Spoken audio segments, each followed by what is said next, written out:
Okay, so it is 6:15 on the dot, and we are going to reconvene the July 11th, 2023 Brattleboro Selectboard meeting. We convened at 5:30 to conduct committee interviews for the DRB. John, I did not ask then, was this meeting properly warned? Yes, it was. Yes, and I guess I should note this is a special meeting because we're off track by 1 week with the 4th of July having fallen on the first Monday of the first Tuesday of the month. So we've sort of moved all the meetings 1 week back for July. So with that, I'm going to look for a motion on the minutes. I will motion that we accept the minutes. Peter has made a motion to approve the minutes of June 20th, 23. Is there any discussion? Seeing none, all those in favor? Aye. Aye. That's going to carry 5-0. We're going to move on to chair remarks. So I've got two remarks this evening. First, in response to the catastrophic flooding that took place on Monday, in its aftermath, which continues to wreak havoc across the state, our thoughts go out to those communities most affected. While we here in Brattleboro were lucky to have escaped the worst of it, we still have many community members who were impacted by this weather event, specifically in our marginalized communities. And it's going to take time to help those most impacted.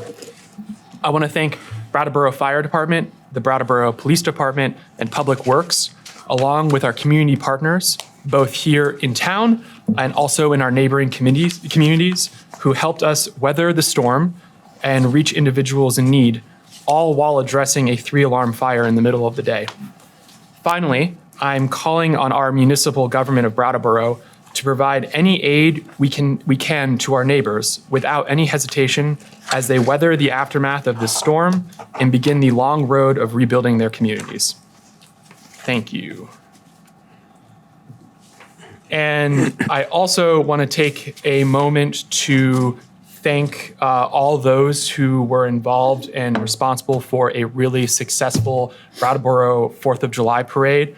Specifically, I want to thank the O'Connor family. Kevin puts a ton into organizing it, and you see him out there with the bullhorn and getting the parade floats all in line. And I also want to thank specifically Rex and Park, the Brattleboro Fire, Brattleboro Police, and all of the community members who came out to help make it a really amazing 50th anniversary celebration of the 4th of July here in Brattleboro. Did I miss anybody? Probably. Probably, I did. But so thanks to the rest of the town departments who were involved. It's a huge group effort for this to be successful, for all of the events that start from the run at the beginning of the day all the way to the fireworks at the end. And so we're just really grateful to see it really come back full swing after COVID and to celebrate together as a community. So thank you. With that, I'll turn it over to manager's comments. Yeah, thanks, Ian. I agree. It was a really fun 4th of July event. And I wanted to update you on the response to yesterday's torrential rainstorm. And as of this afternoon, all the rivers and streams in Brattleboro have stabilized and are receding for the most part. All of the roads are currently open and passable, but there were over 50 flooding or washout events across town on 27 or 28 of the roads, so it was pretty significant. The worst section of town in terms of road damage is the Black Mountain area up in the north end of town. By the end of the day tomorrow, though, our outstanding DPW crews should have everything stabilized ahead of Thursday's rain. So we'll see how that turns out. Tri-Park had flooding in the southeast corner, but it has receded back to the brook. Planning staff will be inspecting Woodvale, Edgewood Valley, and Brookwood tomorrow. Brian Bannon just reminded me that the floodplain restoration work that we had done at Melrose Terrace and other areas up on the Whetstone probably avoided significant evacuations of maybe as much as 120 homes. So if we had not done that work, we would have been in a much different situation today. So thanks to all of the good work in the planning department and implementing those restoration projects along the Whetstone. We had a flood prediction in the West River from the Army Corps of Engineers, so fire department staff notified people on Route 30 overnight, and Rec and Parks set up a temporary shelter. I have to call out and thank a few people, Peter Lynch at DPW, Chuck Keir at Fire, and Sarah Clark at Rec and Parks, in particular for their leadership and for stepping up during the recent storm. These are a few of our many unsung heroes at the town of Brattleboro, and without their outstanding efforts during crisis events, we'd be in a whole lot of hurt here. So thanks to them and to all the town staff who go way over and above their regular duties to serve the community during difficult times. Sustainability Coordinator Stephen Dotson has let me know that the town received a $20,000 grant from the Vermont Food Bank to expand and continue the tool library at the Red Shed. So come check it out next to the library if you want to try some electric landscaping tools. They have an induction stovetop and also thermal imaging tools to help you find cold spots and air leaks in your home or building. So if you want to check those out, I'd recommend it.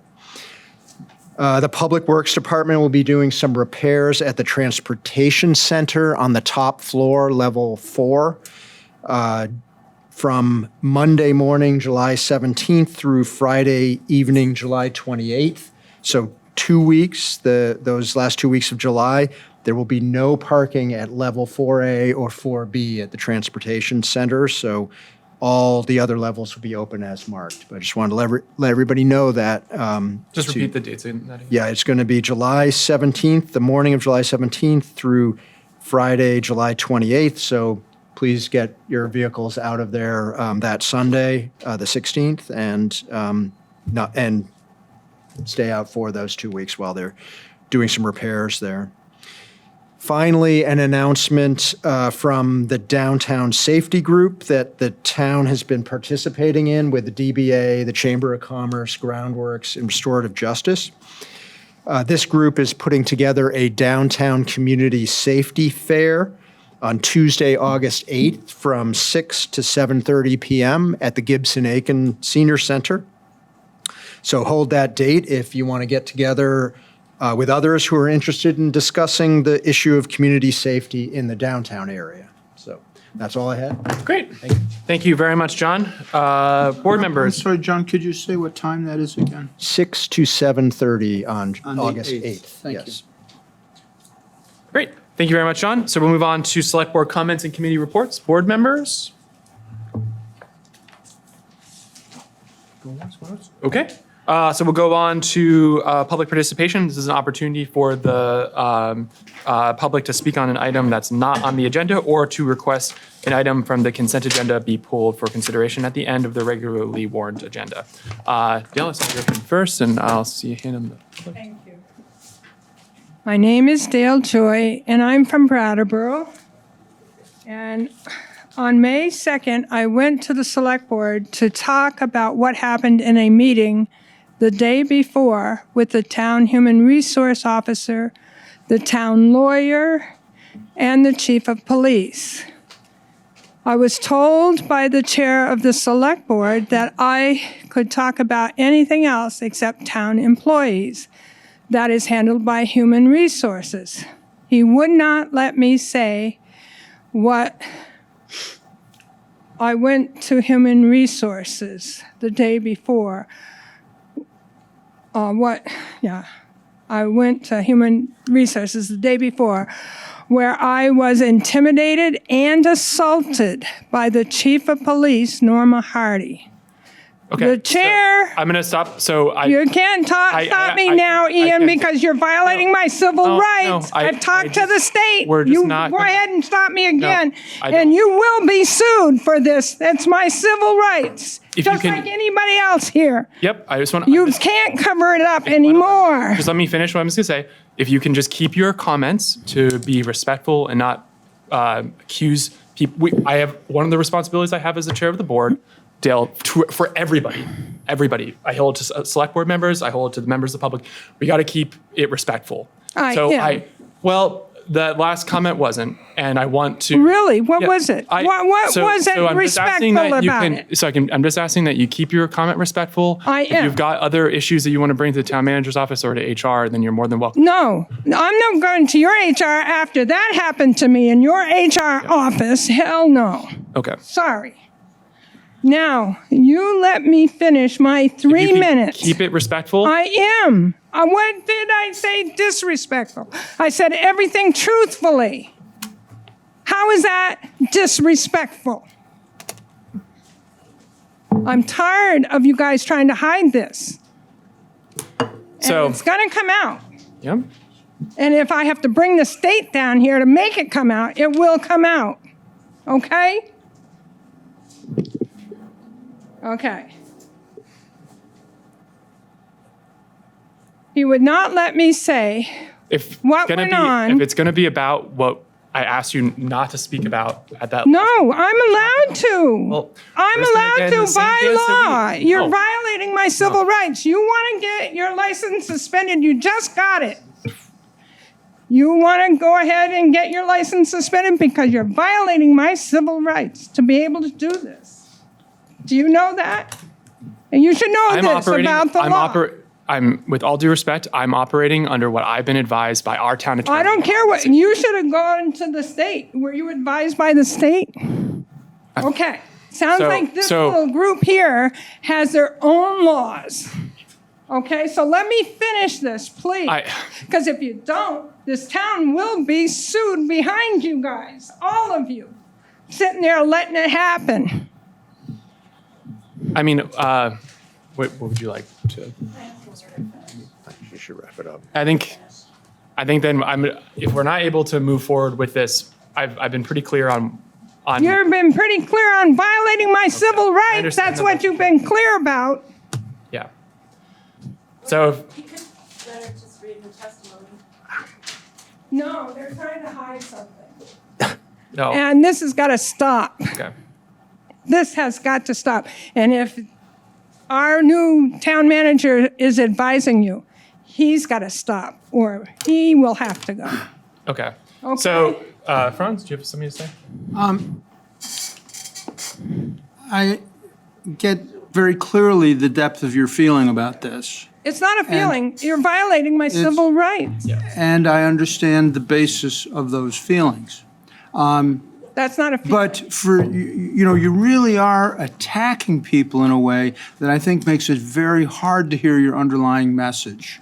I'm As attacking. much as I would like to offer an opinion or take a position, et cetera, right now, the way you're addressing the board and our chair makes it very difficult for me to listen to what you're actually trying to This say. has gone on 3 times that you will not let me have my civil rights. Okay. Now, this is wrong. So, And if you want to continue this and not let me, then yes, I will sue the town.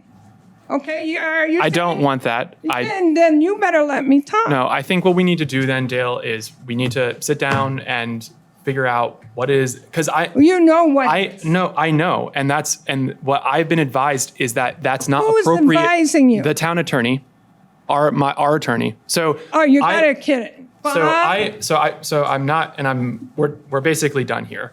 But I just Okay. want to be very clear that I wanna be very you're clear. welcome I to will sue you, this if you can town. let me finish. You're welcome to speak on anything else. I've been really clear. No, I that- only want to speak on what's I understand going that on that's what at you don't that want police to- department Yeah. and what's going on Yeah. here. I can, You let me just can't say. get away with Okay, so thank you, Dale.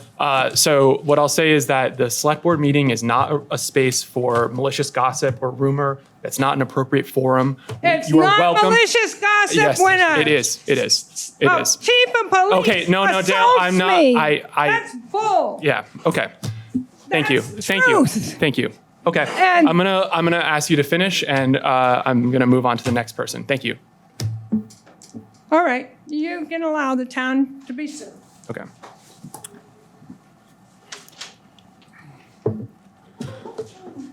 So we'll go to the person on Zoom. Barbies. Far. Hi there. Thanks, Ian and everyone. This is something I just wanted to address something that's on your consent agenda. I'm not asking or requesting that it be pulled.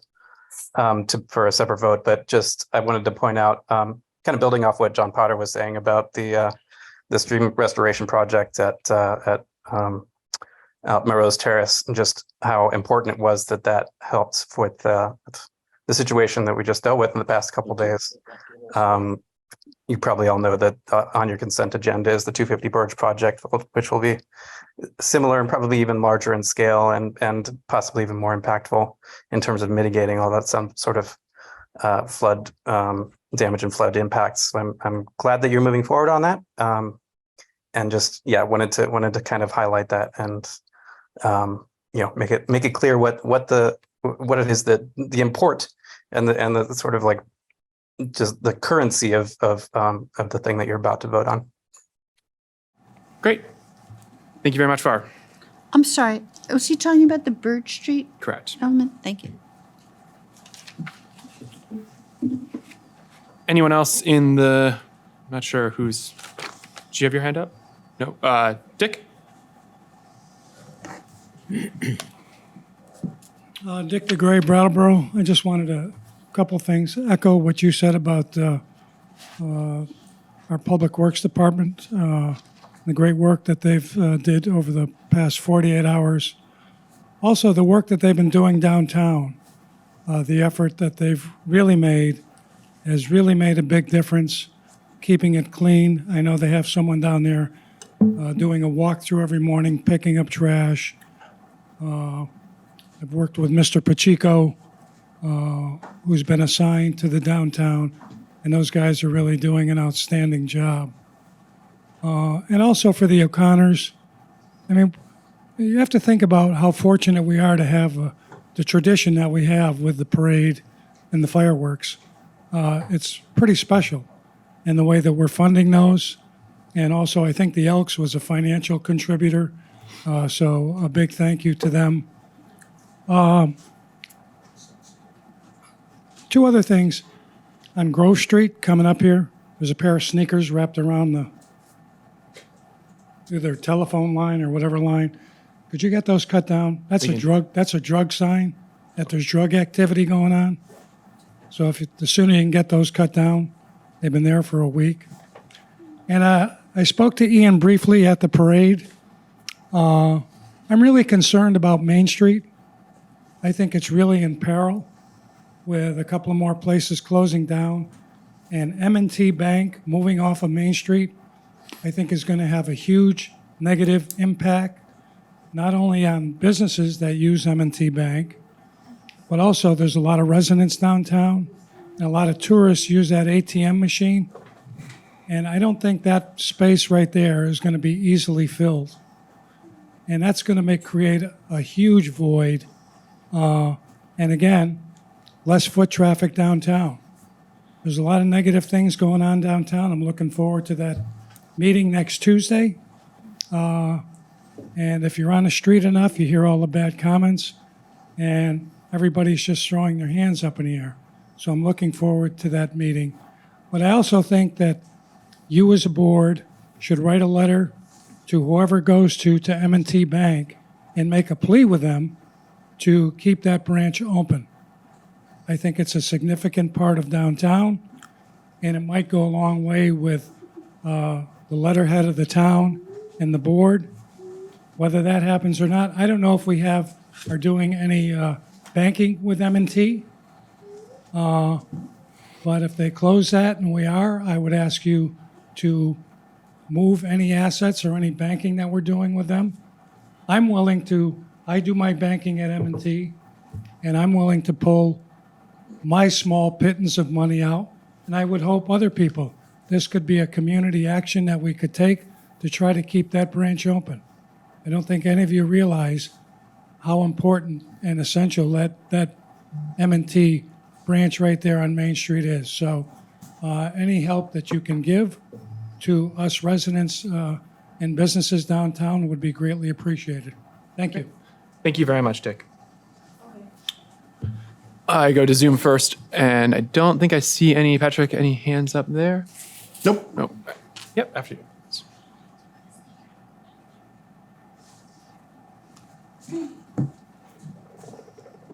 Hi, Is it working? Hi, I'm Dr. Jessica Dolan. I don't usually come to these because I have a squirmy wormy as my accomplice. And we're trying out a new thing with her being distracted. I wanted to echo what was that Far on Zoom before? Yep. Said about the 250 Birge project. I know that there's not any discussion planned for that tonight, that it's basically just sealing a memorandum of understanding. But I think it's an excellent and needed project. And, it will help with future storm events in terms of climate change, like what happened yesterday. I wanted to put it out there that maybe it would be possible to consider something similar for even further down the Whetstone and the Flat Street floodplain in the future, working with Sersasimo and EPA and whomever owns the area around the youth theater. That whole area there could be a similar sort of project planned for public space, third space of park restoration with native species, remediation of the brownfields that are there, and just in general making a third public space. I also I called Daniel about this earlier just to run it by him to ask questions, but I wanted to offer myself up. I noticed that with the 250 Birge space, there's going to be some historical signage and archaeological interpretation slated for that, and I have a PhD in anthropology and indigenous environmental studies, and I'd just like to flag myself as a potential person who could support any research on that. I'm sure that there's, relationships already entered into that, but I think and Daniel advised I could talk to Simmons? Sue and Brian. Sue and Brian about it, so I'm going to do that as well. But I think it's important when we're creating public education that should hopefully last a long time, that we source multiple sources about things like that and represent multiple perspectives. So that's all for now. But thanks. Yeah. I'm Great. really, really excited about the 250 Birge. Yeah. Thank you very much, Jessica. And yeah, I think if you want to talk to planning, Sue or Brian, or just the town manager's office to make sure that you're involved in as we move forward with that project. And then, yeah, I mean, the town is always working on our floodplain restoration. Clearly, as Monday showed, this is a very important part of keeping our town sustainable. So I don't really know about Flat Street in particular, but I think talking with planning and seeing if there's anything, but yeah. So, yeah. I just wanted to comment and agree with your comments, Doctor, that this project that the Birge Street is part of now has been going on for years, pretty much since Tropical Storm Irene, and the planning department identified that our planning regulations and planning initiatives needed to have sustainability and floodplain management at its core. And this has taken many years to orchestrate. And it's really good work that I'm glad that you and others have recognized, because it is so important. Yeah. I remember going over, there was a public engagement session. I mean, Yes. I might have been pregnant with her, or she was just born, so that's got to be 5 years ago. Yeah. And it was awesome. Like, it's just an awesome project. So well done, everybody. Yeah, it is. Yeah. And I just wanted to mention one more thing, that there is a plan that was prepared for the Whetstone Brook with money from the EPA, and Brian and Sue can tell you about it. It's a very interesting plan that, maybe elements of that could come to fruition. But do talk to Sue and Brian, because they have a lot of information and plans that you might be very interested in. Okay, thanks so much. Great. I'm going to listen to the rest over here a bit. Great. Okay, so seeing no more hands, we're going to move on to the consent agenda. So I'd look for a motion board. Ron. I move that we approve the consent agenda as submitted. Franz has made a motion to approve the consent agenda as presented. Is there any item that the board wishes to pull? Seeing none, all those in favor? Aye. Aye. It's going to carry 5-0. We're going to move on to unfinished business, which is item 8A, which is the utility rate ordinance change. I'm not sure if we're inviting anybody up. Patrick will. Oh, Patrick, okay. So board, as you'll recall, we have had our first reading of the utility rate ordinance change, and we had some questions and some good discussion last meeting. This is now the second reading and possible adoption of the ordinance change. Patrick, open it to you if there's anything else that you'd like to bring to the board's attention. Sure. Not a whole lot to add other than, what's before the board this evening is to take action, if the board is so inclined, to amend the Brattleboro Code of Ordinance, Chapter 18, essentially the water rates. And this is after a lengthy series of discussions that the board had during the utility budget process, and the conclusion being that you would like to see the rate ordinance reduced from 6% for the remaining 2 years of the ordinance cycle down to 1%. That's what's before you this evening, and it's ready for your approval. Great, thank you very much. Board, is there any further discussion on the ordinance change? Look to the public. Any hands on Zoom? Any hands in the room? Seeing none. In that case, I'd look for. Is there actually a motion or? Yeah, there is. Yeah, there's. Liz. I move to adopt the proposed changes to the Brattleboro Code of Ordinances, Chapter 18, Water and Sewer, Article 3, Water, Division 2, Rates, as presented. Great. And there's no further discussion. So Liz has made a motion to adopt the proposed changes to the Brattleboro Code of Ordinances, Chapter 18, Water and Sewer, Article 3, Water, Division 2, Rates as presented. All those in favor? Aye. Aye. It's going to carry 5-0. Thank you very much, Patrick. And we're going to move on to new business agenda item 9A, which is approval of the property tax rate. And I think I'm going to hand this over to maybe Kim. No, to Patrick as well. Patrick as well. Okay. Yeah, and for our newer board members and for the public, this is. It seems. I remember my first time on the board. This seemed like a much bigger deal than like we were sort of establishing a rate based on the discussion tonight. But this is actually coming from what was approved at RTM, and so this is we might move through this kind of quickly, and that's because that work was done at RTM when the budget was approved, and this is the rate that essentially captures what was approved by RTM. And I don't mean to take Patrick's thunder here, so I'm gonna hand it over to you. Well, you've pretty much nailed it. You're absolutely right. This is a consequence of a series of actions that have already previously been taken, coming together and resulting in the proposed municipal tax rate. It was the budget, as you mentioned, that was adopted by representative town meeting in March, divided by the grand list as lodged in the town clerk's office by the Office of Assessment. And that happened early in June. And you take those two and you find yourself with a municipal tax rate of $1.3918. We also, as of the end of June, have the education tax rates for both homestead and non-homestead properties. Both of those are covered by the memo. And you can see that homestead properties will have a tax rate of 3.1439, and non-homestead properties will have a tax rate of 2.9971. Excellent. Thank you very much, Patrick. Board, I'll take a motion now before we move forward with discussion. I like a challenge. Yes, this is a fun one. This is a mouthful. Yes. All right, so Multiple decimal points here.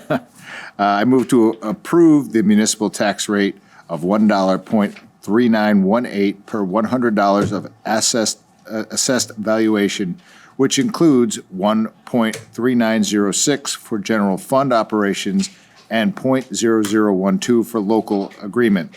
In addition, an additional 1.1298 of $100 of assessed valuation for the downtown improvement district, an additional $4.0573 per $100 of assessed valuation for the Mountain Home Special Assessment, and to ratify the state mandated educational rate of $1.7521 per hundred of assessed valuation for homestead properties and $1.6053 per 100 of assessed valuation for non-residential properties.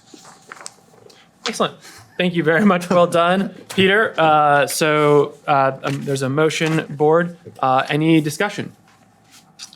I have a question. Oh, I thought you would. Of course you do. Franz. Of course I do. Patrick, I just got to wondering when I was reading this about the process of reassessing the whole town. And, that's not a short-term event, but I'm wondering, do you know when that's likely to be completed? And then would that information or that reassessment, that would just become part of the same old process of deciding the tax rate some year in the future? Or would there be something else that happens as a result of a townwide reassessment in terms of calculating the tax rate?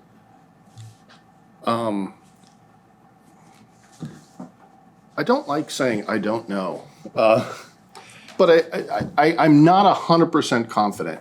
My belief is that the completion for the townwide reappraisal will happen by fiscal '27, and my belief is that it will not change this process at all. It'll just affect the value potentially of the grand list, and more importantly, how the grand list is shared amongst all the different property owners. So it will hopefully bring the grand list to its true value and also distribute the value fairly and equitably across all the various different property types, but won't have a direct impact on how the tax rate is calculated. Thank you. I Thank think you. it starts in 2024, and I think it was the subject of an article at RTM. If you're looking for the information, it should be in that booklet. Thank you. Other questions or comments, board members? I turned over to the board, to the public. I don't see any hands on Zoom currently. Any hands? Dick, maybe? Wow. Well, Patrick, it does have an impact because usually the tax rate drops, but the grand list rises. And although the tax rate drops, the value on your property goes up. So it's kind of a dog and pony show, and usually your taxes go up because of the grand list, because the value of your property goes up. But I thought in a discussion earlier about this, because we're not doing this in-house this year, or this evaluation.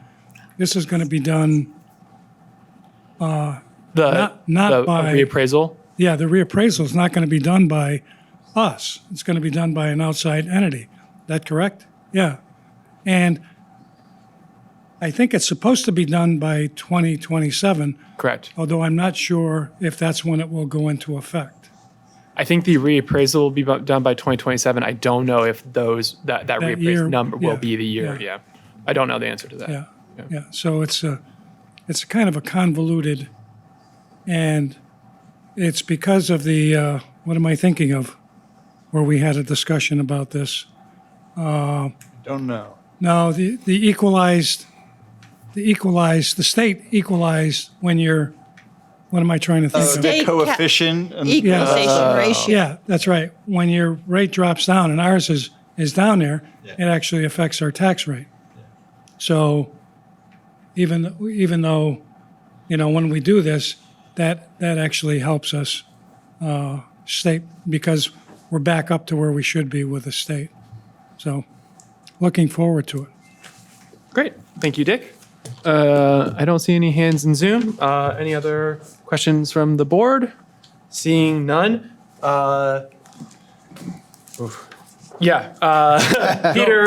made a motion, and the motion was to approve the municipal tax rate of 1.3918 per $100 of assessed valuation which includes a 1.3906 for general fund operations and a 0.0012 for local agreement, and an additional 0.1298 cents per $100 of assessed valuation for the downtown improvement district, an additional $4 and 0.0573 cents per $100 of assessed valuation for the Mountain Home Special Assessment, and to ratify the state mandated education rate of $1 at 0.7521 per $100 of assessed valuation for homestead properties, and $1 0.6053 per $100 of assessed valuation for non-residential properties.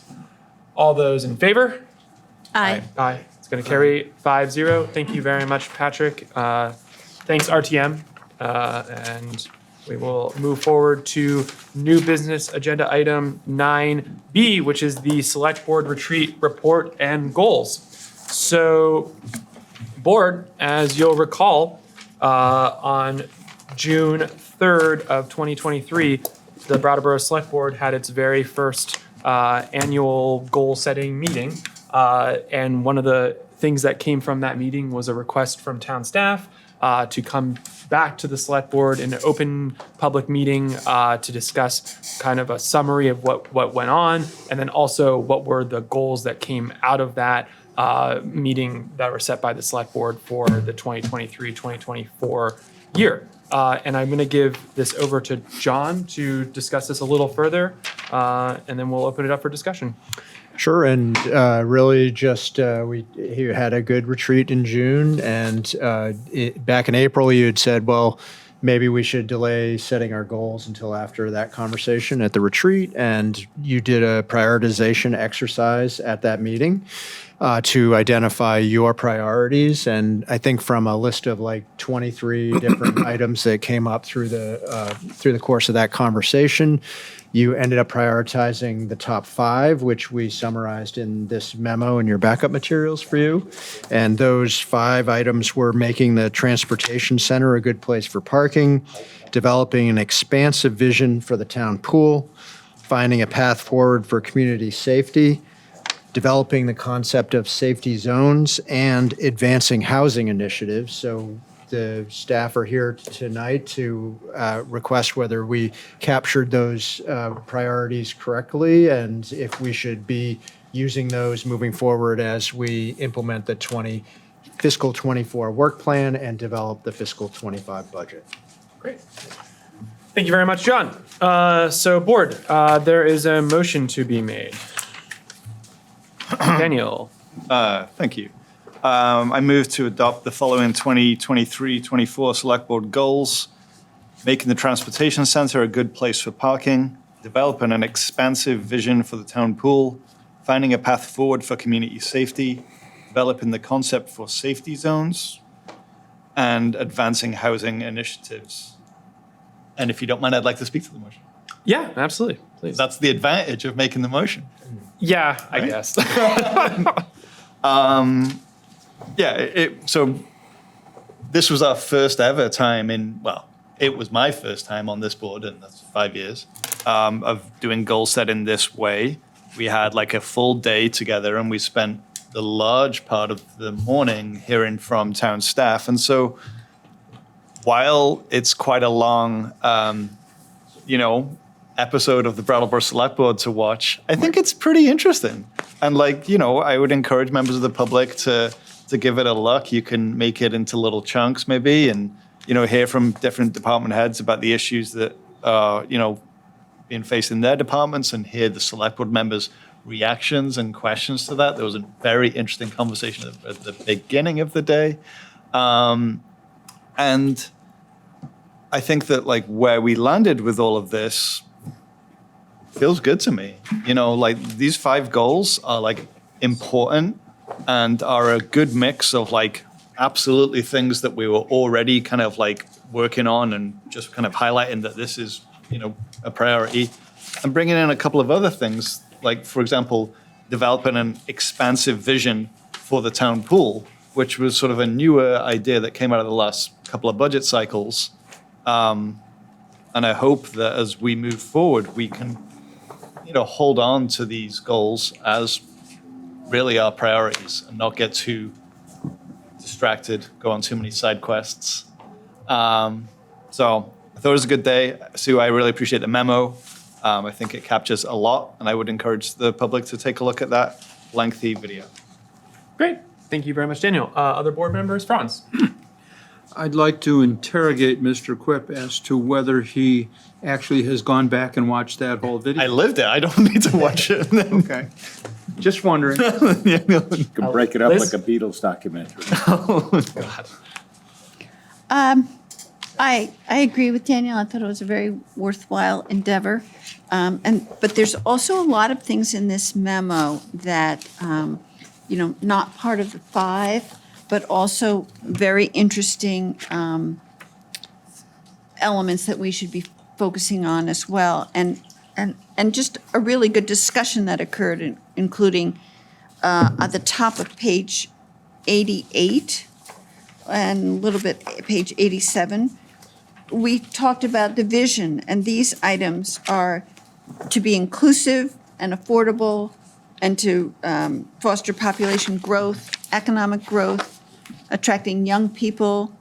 And these are all good elements to have really safe, affordable, inclusive quality of life for Brattleboro. And I just think that there's a broader vision that's associated with the town that these 5 priorities that we're voting on are a part of, but it's all part of this broader understanding to make Brattleboro a great place to live and have a good quality of life for everyone.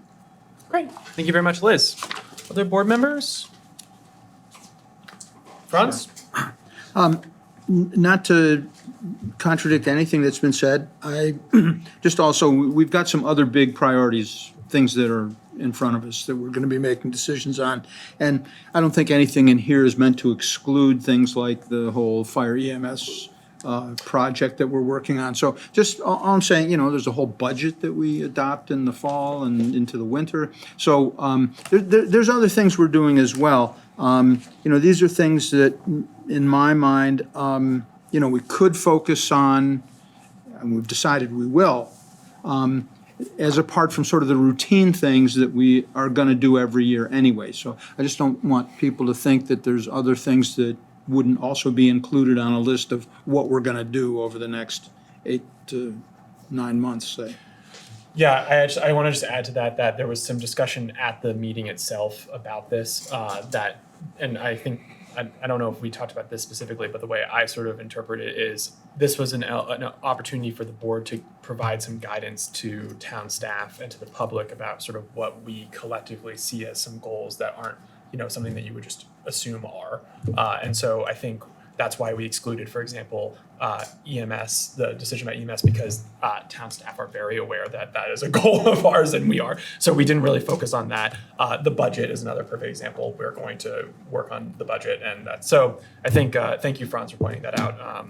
And the one thing, actually, Peter, I want to give you an opportunity to speak before I take any time. So Finish the thought. the only thing I was going to say was.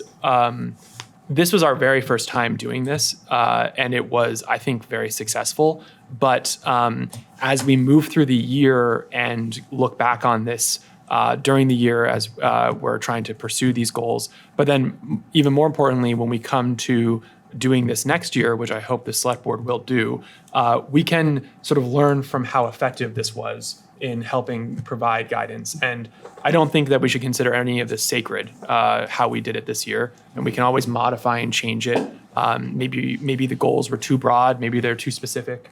And so I just really hope the select board and the public kind of consider this a working document as we really just try to do the work of the board the best we can by providing the most guidance that we can for town staff. Yeah, Peter. So as somebody who has served on many nonprofit boards and have sat through these type of retreat sessions where goal setting is, the top priority, to kind of back up a little bit of what Franz was saying, there's always a way that the town is going to operate and the things that need to be addressed, EMS, budgets, things like that. And I've always viewed these things in any retreat that I've done as setting the priorities that you need to set in order to keep, in this case, the community and the town strong, and, in the other cases, the nonprofit strong and sustainable. So, identifying these things, which have been in the air for a while. These aren't things that we made up. These are things that we've heard, things that we've experienced, and of course, this board will not just focus on these items, but will focus on all of them. But these are, I think, right now, if you were to poll the street, these would be the things that people want to hear from us that we are addressing. So I thought the day itself they're always long, and they're always arduous, but they're always extremely helpful to just our mental health bottom line, as far as knowing what direction we should step in. Great. Thank you very much. Peter, other board members? I just want to thank Sue so much for all of your work in helping get this to happen, and then also facilitating the meeting. Doing the very first one. Boy, I struggle facilitating a select board meeting I do every other week, let alone doing something for the very first time. So thank you so much. And then the only thing I think I had one other comment, but it is not coming to me now. So I will see if we've got any questions or comments from the community. I don't see any hands on Zoom. And I don't see, Dick? I think this is a nice document, a good first step. I would echo what Liz said, though. Economic development, lowering housing costs, how that didn't make the list. I think that probably goes along with your budgeting process. We are really an unaffordable town, and it's getting worse every year. So I would have certainly liked to have seen that and, in the top priorities that we need to discuss. How can we generate more revenue, and how can we lower the cost of housing? I have a couple ideas that when you get down the road when you talk about the housing initiative. But I really applaud you for this. It's a great first step. And to commend everybody who was a part of it. Probably a better use of your time doing it on a Saturday than doing it at a board meeting where you can really let down your hair. So I'll probably do that segment in 4 parts. It's a 4-part series. Yeah. So thank you very much. But again, I really think our economy and this town, I believe, like I said before, is very fragile. We have businesses closed that provide money through the sales tax or the rooms and meals tax, which has a budgetary impact. So we've got other issues that really weren't addressed in here that I think are important to the town that we need to start looking at. Thank you. Great. Thank you very much, Dick. Yeah, and one of the ways that we sort of boiled it down to 5 was starting with a lot of issues and I found one of the most difficult parts of this process was trying to narrow it so that we had a group of actionable goals, because there are so many important things. And so I hear that, and I appreciate the comment that there are things here that we should be also, there are other goals that we should have as well. I Liz? Just wanted to mention that we shouldn't necessarily be married to the first weekend of June, that we might want to have it earlier in the year. Yeah, that's a fair, and I think maybe one of the reasons was because we were kind of deciding if this was the process or not. So now that we feel like it is, that's a very fair point. So if I could just make a statement. Just to echo what you were saying a little bit, I view these kind of like headlines, and then the rest of the article is underneath the headline. So I don't think like you talked about housing, I just, this is the headline for that. And some of those things I feel can be folded in to that discussion. At least that's just how I'm reading into it. But, so I think, I think we're aware then, and because of the vast amount of stuff that was discussed that day, these are just sort of the headlines. Yeah. Thank you, Peter. Okay, any other, Patrick, can you just move your mouse for a second just to make sure that's not a hand? Okay, don't think it is.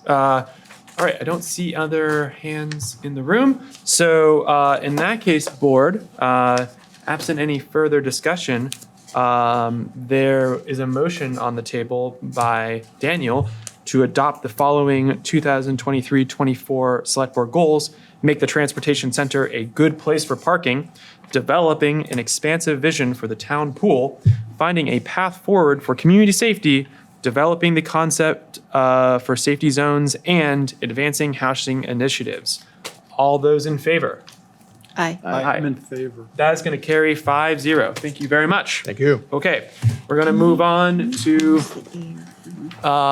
agenda item new business 9C, which is finding a path forward for community safety review. So look, we adopt the goals and we're moving forward on one of them, hopefully this evening. This has a lot that we can sort of talk to give some context, and I don't want to take up too much time. I want to give it over to John to sort of speak through the memo that's been provided for the board and for the public to consider. But just very briefly, this is the next step in a long process that this select board and previous select boards have been a part of in that sort of arose from a very large body of work created by the Community Safety Committee called the Community Safety Review, and with it recommendations. We, back in March of 2023, gave John some direction with a motion that has been recreated here in the memorandum. And it is, frankly, fairly confusing and not clear enough, in my opinion. And so one of the things I'm grateful for John bringing back this memo is, a move by the municipal government here, checking in with the policy makers as to whether this is sort of the direction this motion actually needs. So I'm grateful that we have a couple options to consider, and I'm going to hand it over to John to sort of walk us through what those look like. Sure, great. Thanks, Ian. So the staff have worked on developing 4 different approaches here for you to consider, but we are recommending one in particular that we think would do the actions that you were asking for in the motion probably the best out of these 4. But I think any one of the 4 could do it as well. It just it kind of depends on how kind of the approach that is used. So the first alternative, for example, would have staff determining what was possible to incorporate into upcoming work and upcoming budgets, and taking the community safety review and just other knowledge within the departments to look at what the community safety report's recommendations were and how that should continue to be incorporated or not into the work of the town. Also evaluating the merits of having a town staff person to establish actions within Brattleboro. So those would be things that the staff would just consider and then bring back to you in the form of budget proposals and work plans. So in that one also, we had the thought that, again, if we kind of say this is now operationalized, it's no longer, we have policy direction and we're going to implement it as best we can, the Community Safety Fund could potentially be handed off to, say, offered to the Human Rights Committee or a body like that who's already in the business of allocating funds to very similar efforts as to many that are recommended in the Community Safety Review. The second alternative is one that would be, instead of staff just directly operationalizing it through budget development and work plans, we would actually bring back specific project implementation plans on things that we thought could move forward out of the community safety review for the select board's consideration and potential approval. Third approach would, instead of having the staff interpret and implement policy questions based on previous pronouncements and what's in the community safety review and other motions that your board has made. We would instead ask you to hold a study session to really dive into the kind of outstanding policy issues that the community safety review brings up, and ask you to resolve those before the staff came back with implementation plans for how the community safety fund might be used. And then the final alternative, which is the recommended approach from staff, is to acknowledge that the work of the community safety review that was done in 2020 really does need to be looked at again and incorporate current needs and priorities as determined through broader participation from across the community, including town government and other response stakeholders in the community. I think that the community safety review did a good job of engaging with community members, especially those most impacted by policing. We want to build on that, but also feel that we need to engage with municipal and first and second response stakeholders some more, so dispatch, fire, police, public health professionals, nonprofit responders, and leadership of those organizations, understanding a little bit more about how our system currently functions and where it could go in a way that incorporates some of the recommendations from the community safety review, as well as other things we may learn along the course of that process. That goal would be to figure out what is a better framework for first response in Brattleboro that better responds to community needs and is less reliant on police. How do we do that safely, effectively, and without raising everyone's taxes too much? How do we do this by building stronger relationships and clarity about who is responsible for what? That would be sort of this fourth approach that would be, sort of updating the community safety review, but also figuring a way to implement it in a way that could be supported broadly across the community. We would suggest that we hire a consultant to help us with this. We have a few that we're beginning to talk to and seem like potentially a good fit for this. We would ask them to assist with an independent evaluation of past work, review current data and updated data and policy. Many policies have been updated in the past couple of years. We would also develop a community-involved implementation plan for community safety in Brattleboro. Focus would be on first response and alternative approaches to first response informed by best practices across the country. So that's what we're recommending, and if you have any questions, I'd be more than happy to try to answer them. Great, thank you very much, John. So, board, there is a motion to adopt the particular option that that staff are recommending. So I take that motion. Was that motion made? I'm sorry. It hasn't. I'm asking for it right now. So if I could get that motion from someone, I would appreciate it. Make the motion. Yes, Peter. To direct staff to pursue alternative D, update community service as the preferred alternative for a path forward on the community safety review. And because we're doing the motion first, then discussion, when we have one like this where there are multiple options and we're making a motion based on a recommendation, that's just to get the conversation started. We can always friendly amend to a different option. We can vote that down, vote up a different option. As we move forward, continuing to use this process, I want to make sure that both the board and the public are aware that just sort of getting the conversation started with a motion isn't sort of like an implicit endorsement of like that option by Peter or anybody. Right. Words on a page right Words on a page right now, correct. So board. Questions, discussion? What do we think? Liz? First, I want to thank John Potter for his and the town staff's hard work in bringing this back to us and trying to guess what it is that we were saying in the previous motion. I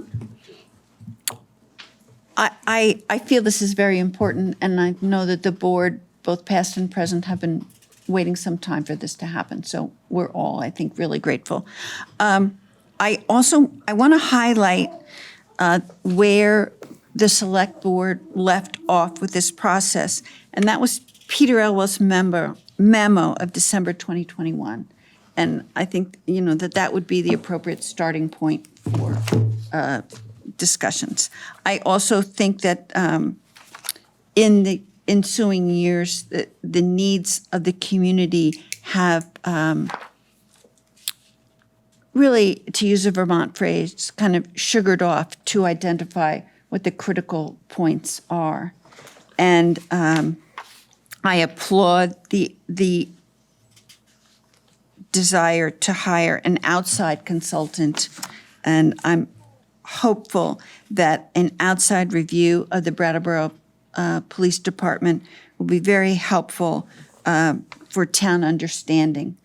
And I also applaud the full townwide community input and soliciting the town for ideas of alternatives to policing.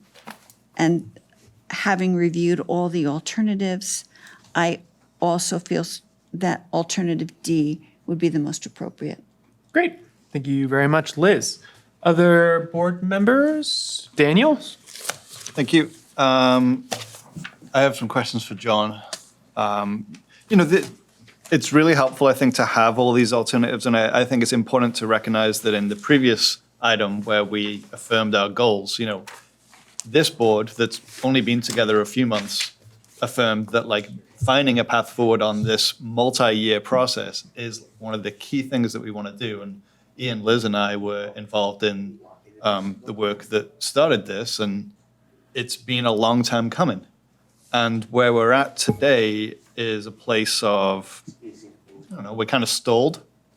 And I could I could name, 3 different reasons why we are stalled, but, stalled is where we are. And so I appreciate that John has taken the motion that Liz and with a little friendly amendment from me last time cobbled together and given us some options to move forward. And they're options, right? They're not cast in stone. And so I'd like to explore option D a little bit and unpack some of the stuff, because when I first heard about the idea of hiring another consultant, alarm bells went off. I was like, well, is that because we didn't like the consultants that we had before, so we're trying to engineer some other outcome? And I don't believe that's what the town manager's proposing here. But John, if you could speak to where you say revisit the work of the community safety review and update it to the current situation. What do you mean?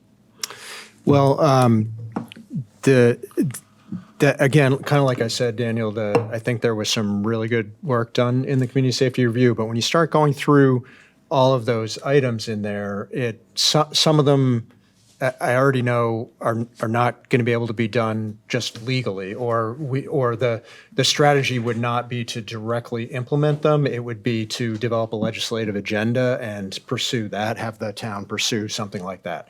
So that is a lot of work, and also it may not be something that the board supports. I don't know. Those are the types of things that we need to unpack from what's in those recommendations, what really focused on the needs of people who were impacted by policing, but didn't necessarily dive into figuring out what is practical, what is doable, and what can move forward in the town in a way that the whole community can support. Okay. And so, you're referencing 41 recommendations that I have in front of me here, and I think Ian, Liz, and I suspect Franz as well, are very familiar with those. Peter, I'm sure you're reasonably familiar with them. And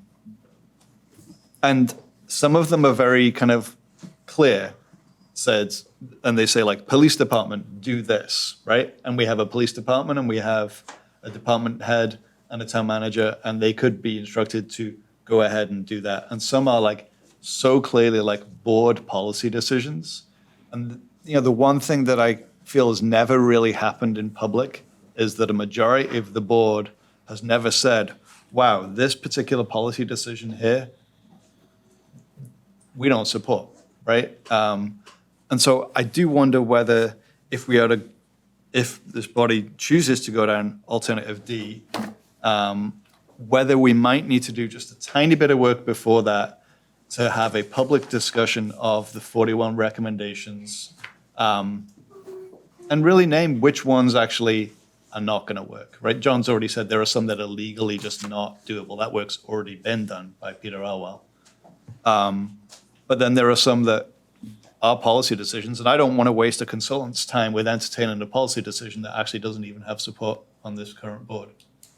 So I guess I would like to propose a amendment to the motion to include from alternative C a study session of the select board to determine policy priorities.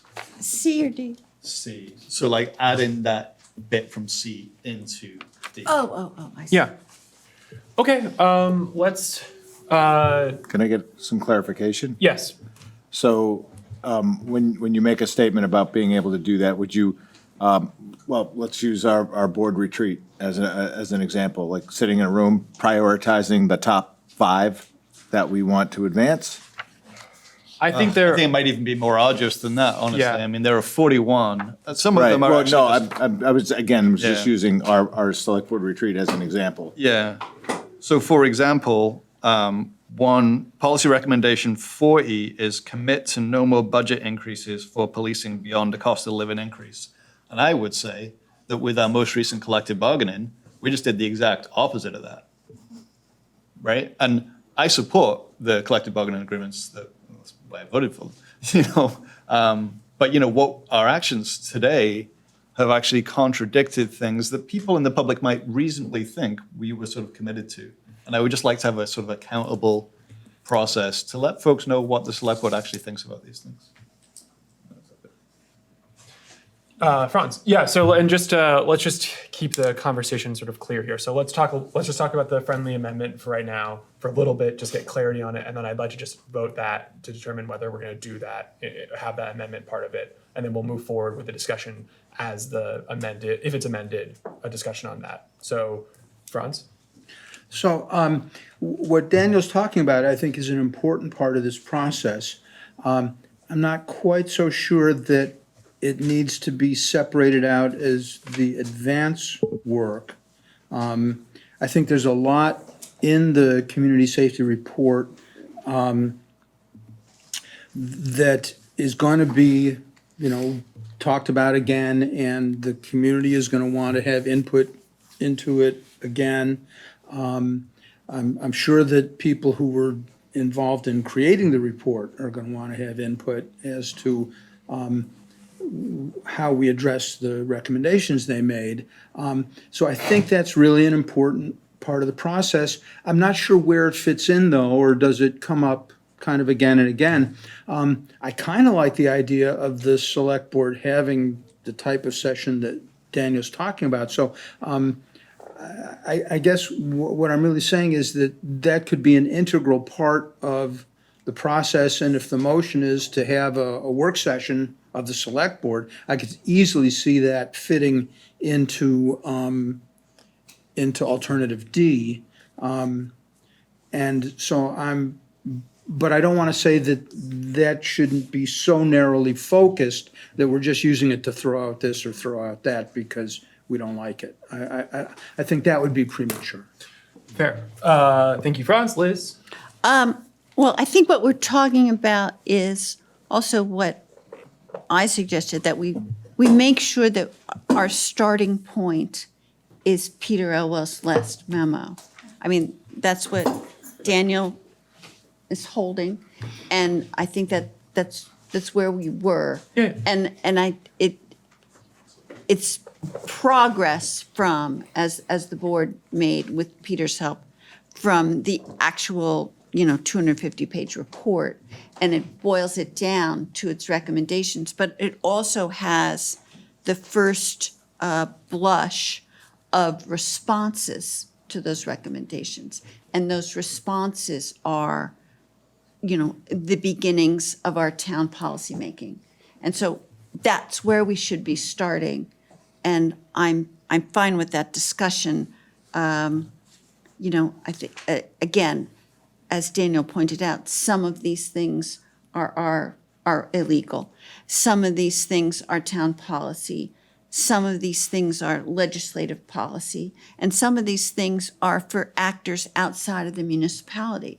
And so it would make for a good discussion for us to have this. And it would probably be helpful. It doesn't necessarily have to be the first thing that happens, because we might benefit from the help of this consultant who's an expert in the field. And so while I'm all for this process, the timing of it might change based on the expertise that we are hiring. Yeah. Yeah, just speaking to that. So Daniel, I'm in favor of the friendly, I guess if it's a friendly amendment, we don't need to have a motion or a vote on it. But that would be if you're agreeable to amending your motion that you've made to incorporate this. I would love the chance. Excellent. I think it's a good idea, and I echo Liz. I don't really want to commit to where in the process it goes in, because one thing I'm thinking is where there are some where it's not so clear if it's just a simple policy question, we may really benefit from hearing more from people with more expertise than the select board has before making a vote. So I would really love to see when it would be the most effective for that process for us to have that work session. And so I think the way that you worded the motion captures that. So I'm very much in favor. Okay. Peter. Yes. Oh, I thought you had your hand up. No. Okay. So I think in that case, let's have any other discussion from the board on that amendment to option D, and then I'd like to just go back to option D, talking about it as it's now presented. I don't see anyone else on that. I just want to mention, apropos of our earlier discussions, that there may be some philosophical approaches at work here. What? Or philosophy. Oh, I see. Yeah, it's a callback. Yes. We're not quite there yet. No, the comment back here, sir, was we couldn't hear. Oh, Liz, it's very difficult to hear you. Oh, okay. sometimes. Maybe move your mic closer. These don't. They don't count. We had an earlier discussion about philosophy, and I was just mentioning that philosophy might be called into service in this discussion as well. Absolutely. So, board, thank you, Liz. Other questions or comments on option D, Franz? Well, I was just wondering if Daniel was finished. He seemed to have maybe a list of things, and I didn't know if he had more. No, I think that's a good stopping place. Okay. So let's hear from the public. Well, I actually do have a separate comment Oh, okay, as well. great. I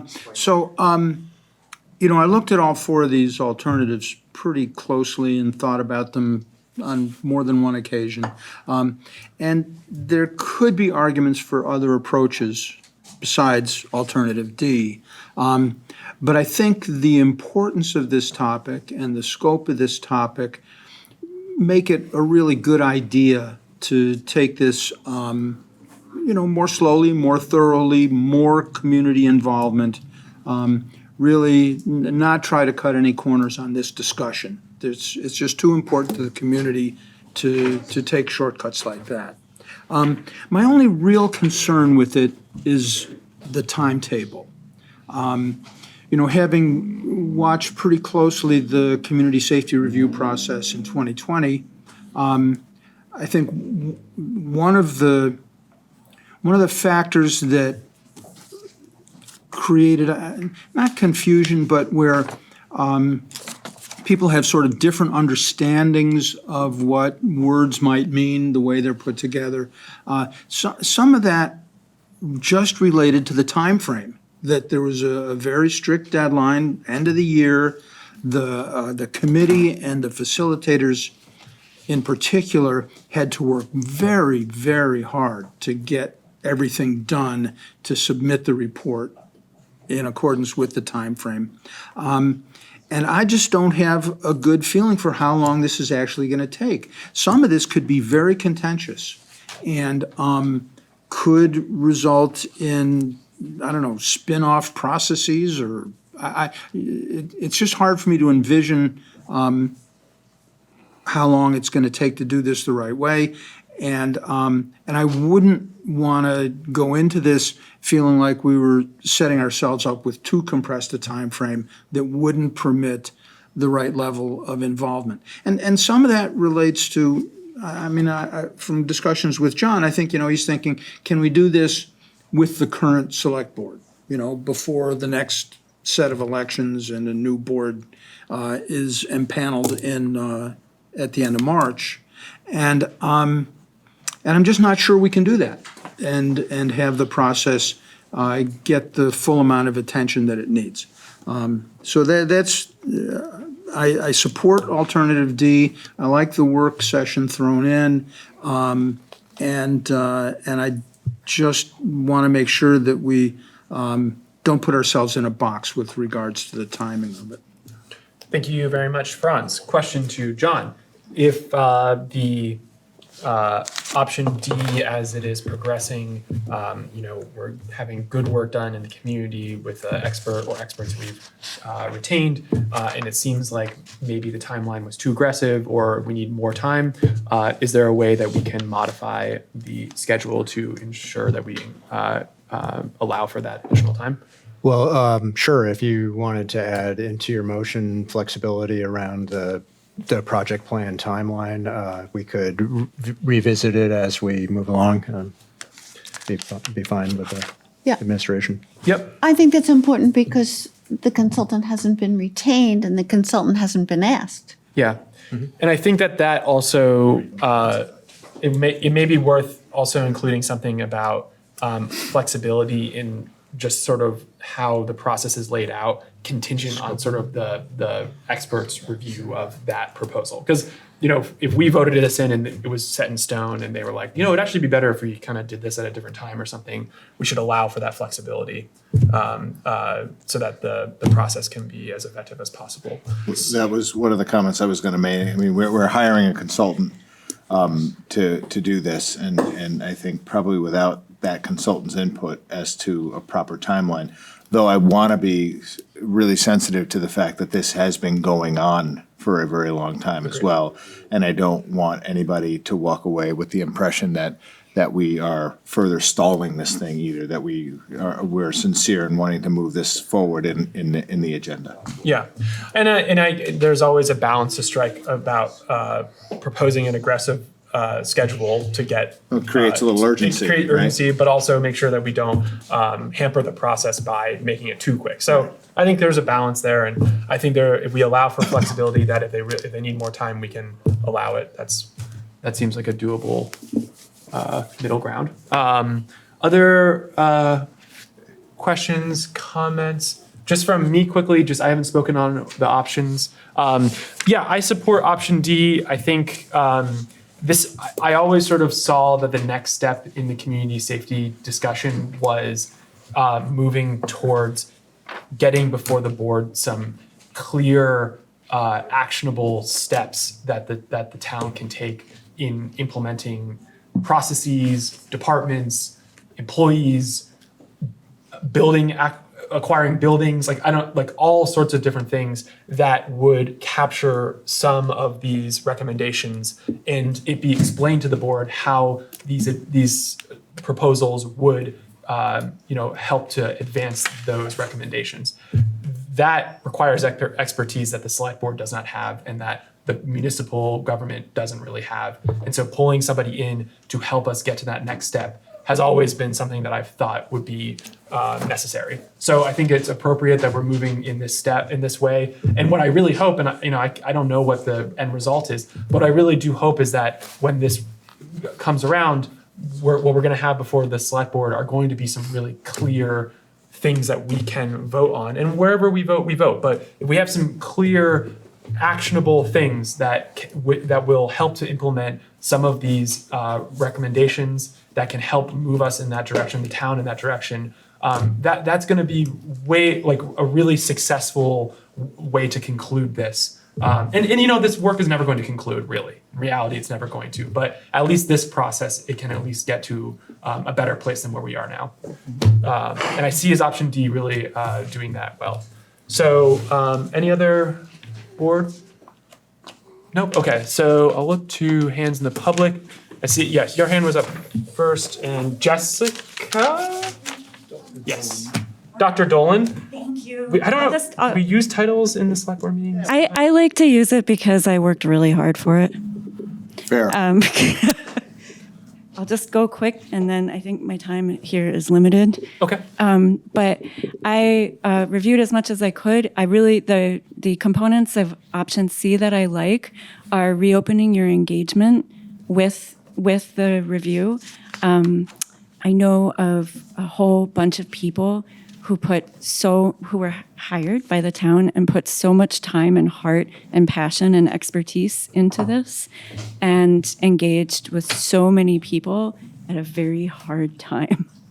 And so what they've generated is just tremendous. And so the part about option C that I like would be for the select board to not shy away from engaging with those people, and also to be, I'll just back up and say that I don't know, perhaps foolishly or not, I believe that an essential component of democracy is diversity of opinion. Okay, and so I am hoping that the select board can engage with the proponents of the community safety review in a transparent and accountable way, accounting for differences.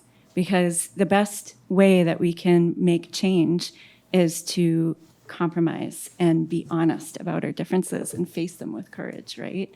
And the differences might be in philosophy of, for example, police reform versus police abolition, or et cetera. And those are hard subjects. But we voted you guys in. We didn't vote for a consultant. So it would be really important for you guys to engage with the community about this. I'm hired by tribal government as a consultant, both for my expertise, but also for parts of the work that surpass the capacity of the people who I work with. It's like, give her the extra work. And so I'm hoping that if you do hire a consultant, it will be only for their expertise and not to go around it and be like, we can't handle this, it's too much, let's put it off on this person. But actually to really engage more fully with it. I like what you said, Liz, about starting where Peter Elwell left off. I commend you for opening this up again now.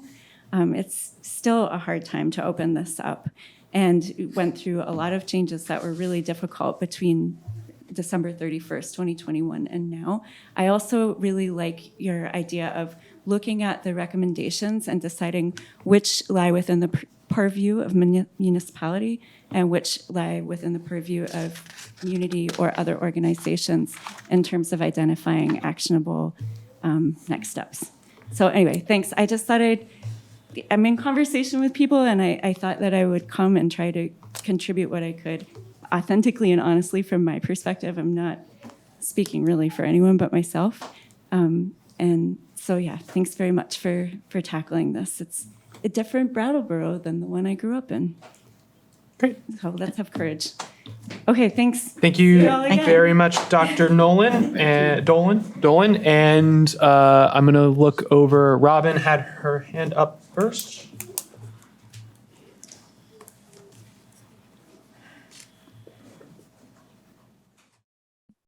Hi, thanks, Yin. And thank you, Jessica, for your comments.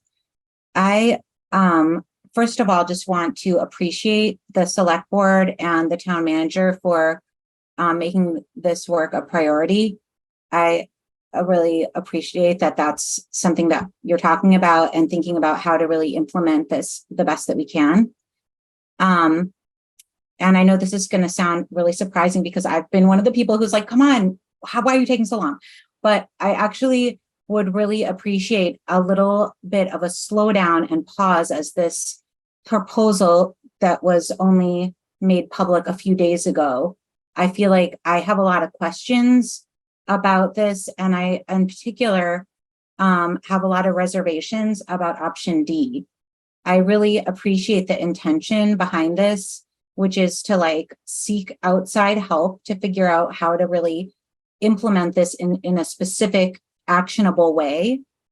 But when I read over the proposal, it looks like there's a lot of opportunities where the work of the actual community safety committee that was formed with such a specific intention about centering the needs and voices of those most impacted by policing and other police-like systems in our town are now going to be put aside, and then other voices focused on, and then someone's going to decide which of these should we listen to.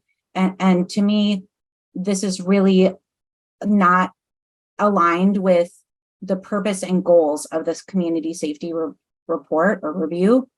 And I'm thinking also about the proposal for public forums to talk about this.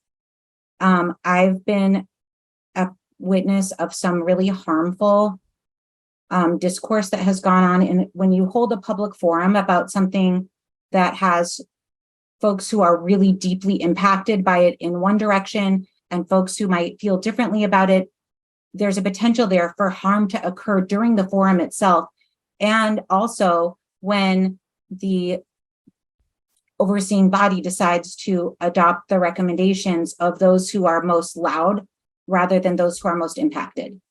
And so I would really appreciate if the board did not vote on this tonight, but maybe tabled it to the following meeting to give time for some more feedback about these specific options and how they might be brought into more alignment with the goals of the actual community safety review.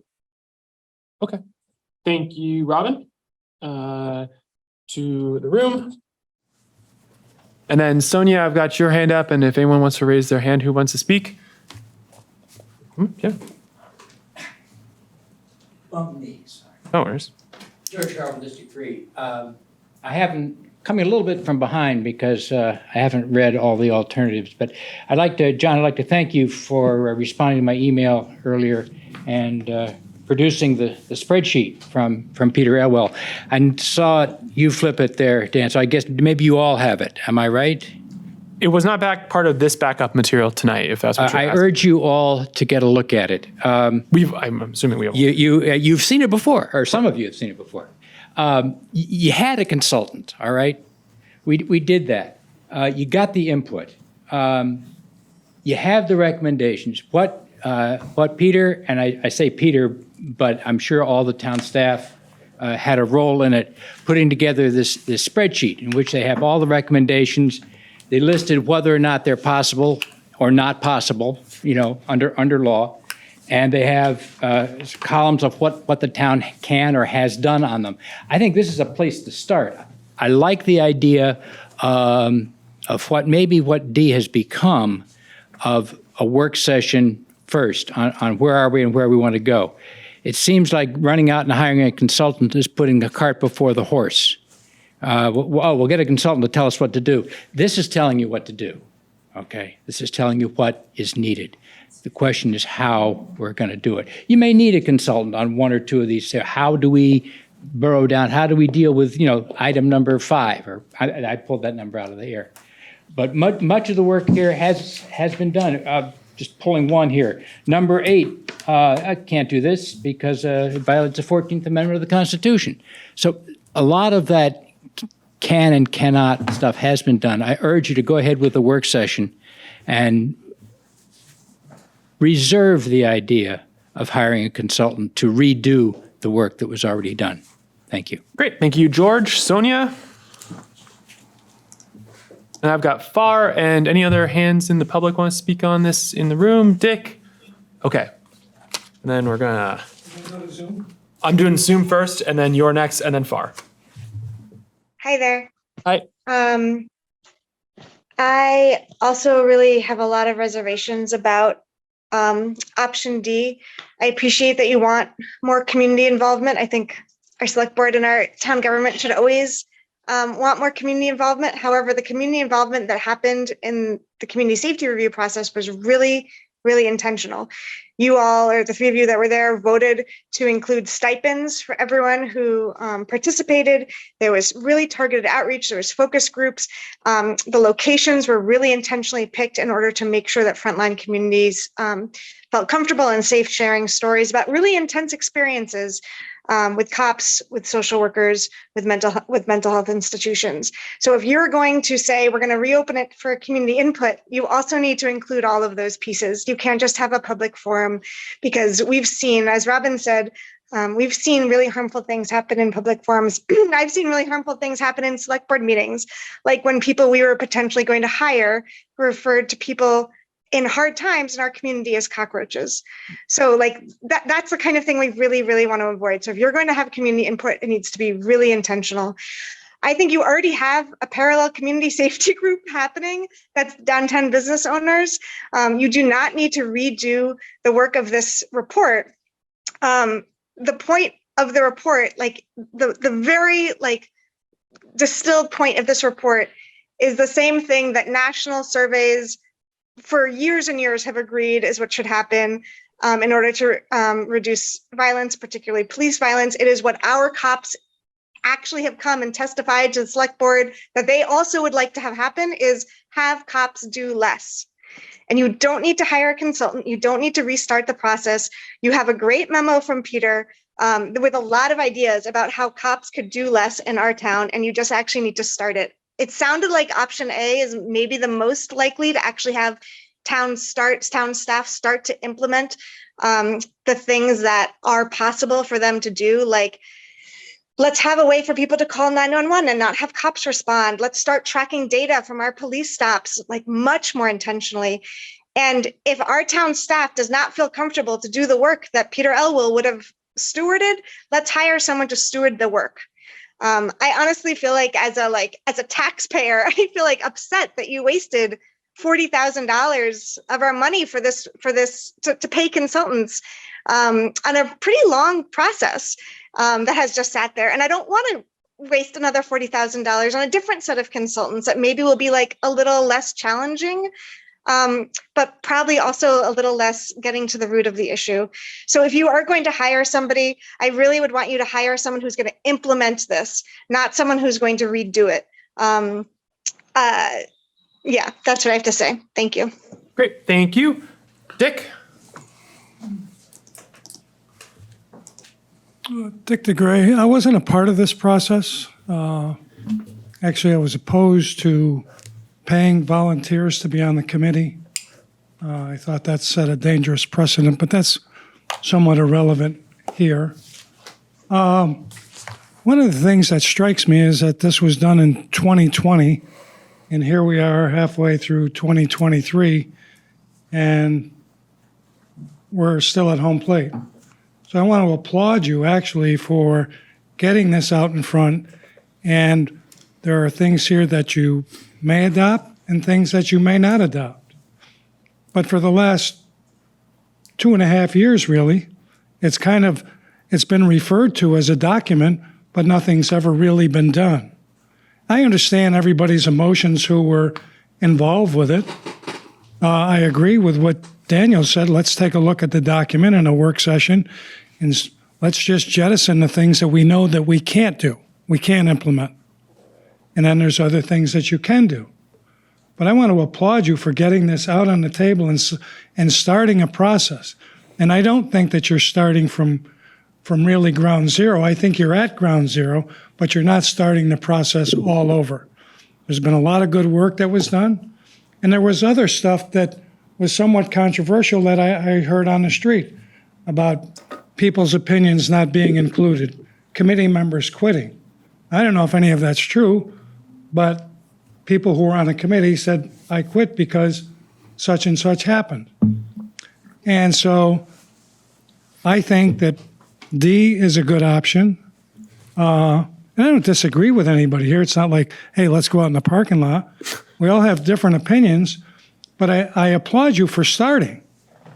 And to have this document and not do anything with it and have people call in at different times about the document and say, why aren't we doing this? And kind of gets pushed aside. And so here you are taking a real first step from the previous boards. And I'm certainly aware that no board is compelled to do anything that a previous board did. And you're doing something that a board in 2020 approved of, and you're carrying it forward. So I applaud you for that.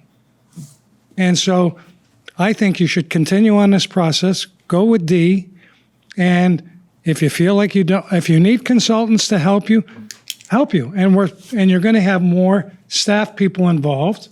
I'm not sure that their opinion was taken in this. So I support what you're doing here this evening, and I hope you vote for D and get this process started. I would also agree with Franz that we shouldn't be on the clock. Let's not rush this through. Let's make sure that we get it right, because the effort of a lot of people that worked on this report, you don't want to see that go to fruition. So thank you. Great. Thank you very much, Dick. Far, and then I see Georgia, and then we'll bring it back to the select board for final comments. Hi, thanks everyone. Yeah, I also wanted to kind of communicate some of my reservations about alternative D. Daniel sort of brought this up as a thing that's not happening, but it's still, from my perspective, it seems like it strikes me as an attempt to have just a do-over of the community safety review process, because maybe the outcome of the first iteration was too, I guess as Sonia put it, too challenging. None of the issues brought up on the CSR have become at all irrelevant or moot. If anything, they've become more acute. I'd say the worst that could be said about the first iteration of this process is that its recommendations have perhaps fallen a bit out of style, and the needs it sought to address have definitely fallen out of the headlines. But specifically with this alternative, the stated goal of it is to quote, address the concerns of all segments of the community. And that strikes me as an effort to kind of reassert that all lives matter and dispense with the recommendations of the CSR that carefully and deliberately centered the needs of the most vulnerable in our community. And that was the whole spirit of the Black Lives Matter moment that this whole process came out of. And that strikes me as a sort of like repudiation of that. This alternative would address quote, current needs broadly across the community, which, given the context, gives me the impression that the specific needs of those experiencing the greatest harm in our community are likely to be sidelined in favor of the needs of those who are most vocal, those who are more comfortable bringing their safety concerns into a public process like this. And the original CSR process, as I was talked about, was very careful. It was deliberate in creating these spaces where the people that were experiencing the greatest harm in our community felt comfortable and welcome, articulating their needs and their challenges. And if this is the alternative the select board decides they want to move forward with, I really hope that that same care and consideration to the experiences of those most vulnerable is once again integrated into the process. But as others have also said, I also don't see the need to do it all over. Like, if you've got a good thing to work with, the conditions have not changed substantially enough to warrant doing it over again. And I would love to see you just move forward. Thank you. Great. Thank you, Far, and Morgan, Georgia. Apologize.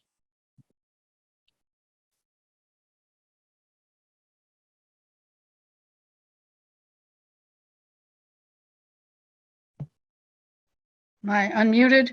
Yes, we can hear you. Okay, great. I will be brief. I just wanted to strongly agree that a study session by the select board to identify the goals, long-term and short-term, that they want to concentrate on from the work that was done by the previous boards with the oversight of Peter Elwell. I think that should definitely precede the hiring of a consultant to determine how best to implement things. I think a serious consideration of what you want to do based on the documents and the plans that were already started should be the priority. Thank you. Great. Thank you very much, Georgia. All right, board. So we've got I was trying to sort of write a motion with the additional elements here, and I'm not doing a great job. But essentially what we have before us is a motion to adopt alternative D with a couple of additional elements, which were to allow for a select board study session that would capture the spirit of option C in making policy decisions around the recommendations. And then also that the option D be contingent on the consultant's recommendations on the sort of ordering of elements of the schedule. And then finally, that should the option D schedule be too fast, that we allow for additional time with a vote of the board or something like that. Does that kind of capture everything that we've discussed? Or I want to make sure that I'm summarizing it accurately. I think that's unwieldy.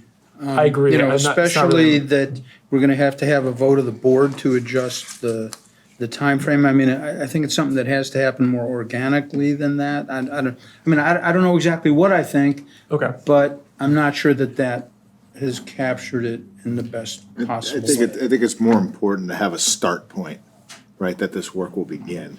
And I'm kind of with you. I don't know if we're going to be flexible as to the end point. How about that the endpoint is a proposed endpoint, and that we can have updates brought to the board on how it's going, and if that end date is still realistic. I don't know.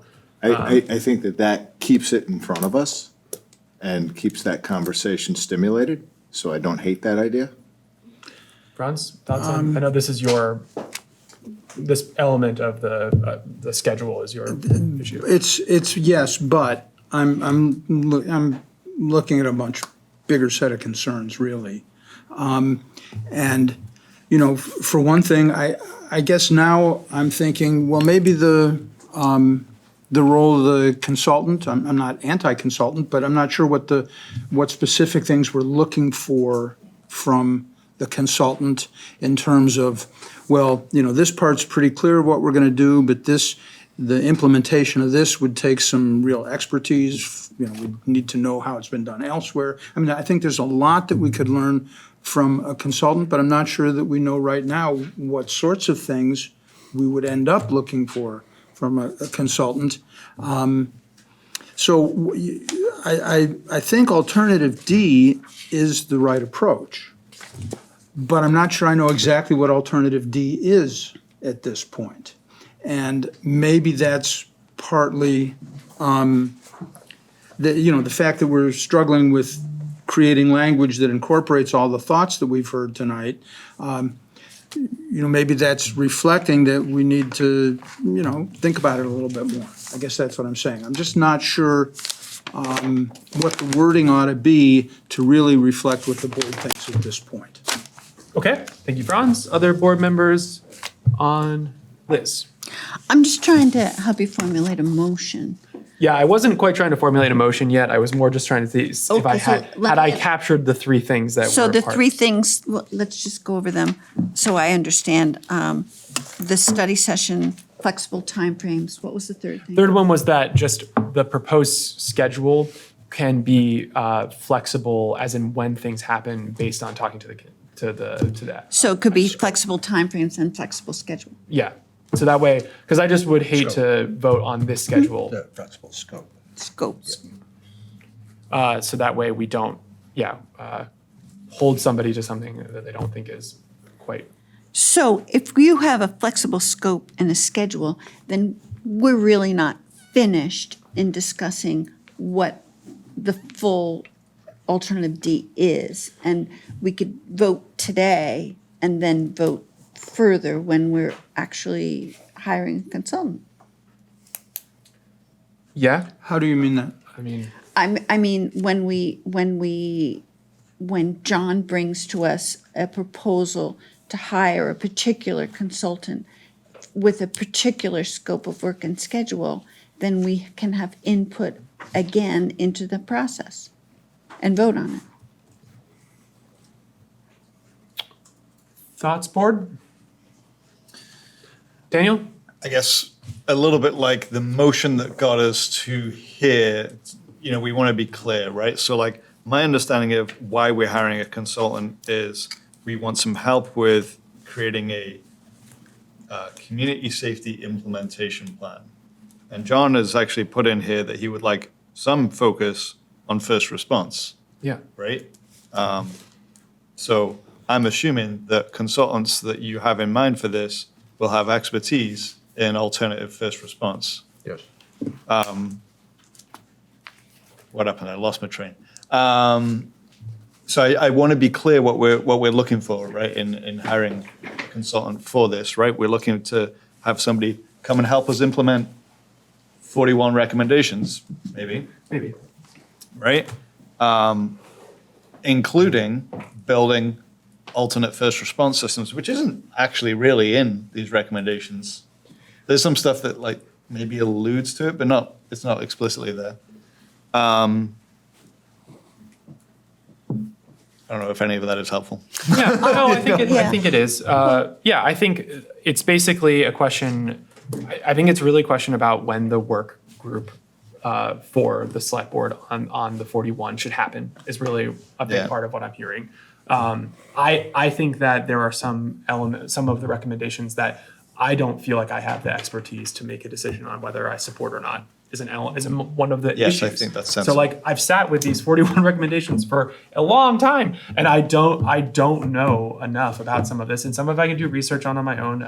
But there is like real expertise in it. And the other thing is that there's real work being done in other communities that Brattleboro doesn't need to reinvent the wheel on this issue. And so that's the type of expertise that I'm looking for to help make these decisions. So that is that helping to. Yeah, and some of that work has already sort of begun because the process that arrived at these recommendations did involve people Correct. who had knowledge of some of these systems or experience of actually receiving,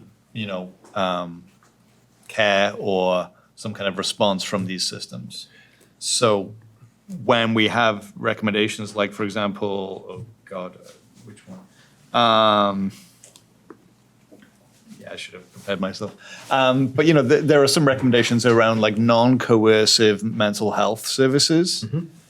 And those recommendations came from people that know something about those systems.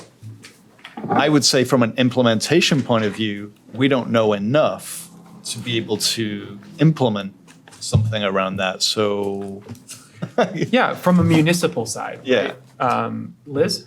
Well, in furthering that conversation, there are things that were suggested that didn't take into account the laws that govern mental health policy. And so to have a full discussion of these methods, you need to have expertise that understand not only what state law is regarding police, but state law regarding mental health procedures. And so in order for us to actually engage in that subject, we do need expertise. And we could have a much more meaningful discussion about actually acting upon alternatives if we have this expertise behind us. Daniel? Great. So, for example, right, recommendation 15, review and consider models for totally voluntary and non-coercive supports run by the communities they are designed to support. And it goes on a little further. But so like right now, if the board discussed that recommendation, I'm entering into that conversation with almost no experience, no knowledge. But what I would want to do is come back to that when I have a little more information from experts. So what I don't want to see happen with hiring a consultant is the consultant's like, well, we'll just throw this out the window. Yeah. Let's not do that, but let's make sure that we're seeking expertise in areas relevant to these recommendations, and then we can maybe come back and make those policy decisions, because there need to be policy decisions about all of this stuff. And I think you captured, Daniel, the thrust of to come back once we've got some of that, so make really informed decisions. And then further recommendations that come from those policy decisions can be very clear, very actionable votes of the board that are like, okay, are we doing this? Here's a monetary amount connected to this decision. Yeah. Do you want to do it? Yes or no? Like that's like, and that's like how we start to actually implement. Yeah. I don't know who's handling. Can I just finish my thought real quick? And so like one of the things that's changed, right? Like John's talking about updating to the current situation.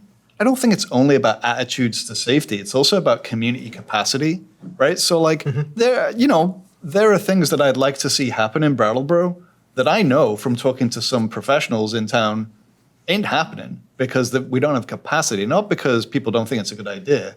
So, like looking at that example, we'd want to address, like, is that currently possible in our climate? And if it's not, what would need to change in order to make it possible? Liz. So taking Daniel's thought, which I agree with further, there's also, when we're talking about capacity, we're talking really about willingness of a nonprofit to expand their services to a need that the town has. And there's money involved, there's manpower involved, and there's risk involved. And what we have learned recently is the risk that's associated with nonprofit entities engaging in the public that might be volatile. So we need to add that to the discussion. Thank you, Liz. So Franz, I'm not sure if this discussion has sort of helped to give you some clarity as to sort of what option D is. But I'm moving towards wanting to have a vote on this. I'm thinking about the time and other things we have to accomplish tonight. But I want to see if you've got further questions or comments. I'll tell you what I don't want to have happen, which is that the five of us and the public walk away from this with some degree of confusion about what's going to happen. Okay. And so for me, the wording of the motion in that is pretty important. Yeah. And, just trying to, there's a lot of good stuff here. But I'm just questioning whether we're really ready to coalesce in a way that everybody's on the same page and knows that they're on the same page and won't then in the future come back and say, hey, wait a second, no, we did this, and we didn't do that, we did this, which is kind of what has happened, I think, with the whole community safety review project, which is that different people see it very differently. And so I guess what I'm really arguing for is clarity. I don't know if we're there yet. Maybe we can, clarify it later, but I see some risk involved in that. Okay, thank you, Franz Fish. So I'm good with alternative D, with the friendly amendments, and I agree with you. I think we need to move towards a motion and decide whether we're going to pass this thing or not. Because what I'm not a fan of is kicking this rock further down the road. Right, it's already been kicked down the road for close to 3 years, and I think that it needs to start somewhere. And at some point in time, if we have found that we have completely fumbled and dropped the ball on this, I think we can reassess. Now, I understand that that is not an ideal situation, but if you ask me, this whole entire thing has not been an ideal situation from my understanding, right? I mean, this thing has just been going on and on and on and on and on. Well, and if this board decides to kick this thing into another meeting or not vote on it, I just think it lengthens the time that we are willing to get something started and having meaningful conversations. And we can keep going into this spin cycle of we need to add this, we need to take this out, and option 15 is not an option. We don't know anything about it, but we can learn. And the idea of hiring a consultant, I think, was something Daniel had proposed to this board the meeting before Franz and I were sworn in, and I asked the people. You didn't? If Liz, but What's that? that's okay. It was you? Yeah. All right. Well, and I thought, and when I asked the people that were there that night if the idea had merit, they all said yes, because something can move forward. So, I mean, that's just my heartfelt opinion of what we should do tonight. Okay. Thank you very much, Peter. Can you wait 1 second, Liz? Yes. John. Yes. Let me turn back to you. So it must be fascinating watching the board stumble around and make sausage on a memo and an option that you drafted. So I think my question is really, do you feel like we are talking within the scope of what you imagined when you drafted option D? Yes. If not, where have we veered off, and how can we either reword this option to ensure that we capture that? What additional clarity can we provide to make sure that we don't fall into a place that Franz is afraid of, where we're not clear enough?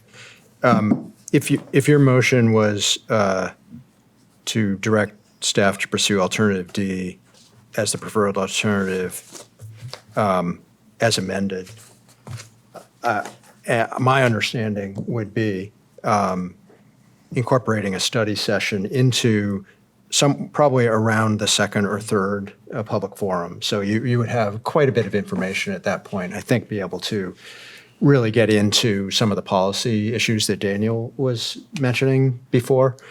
The second thing that I would take that to mean is also that we would probably extend out this timeline by several months, probably 2 months.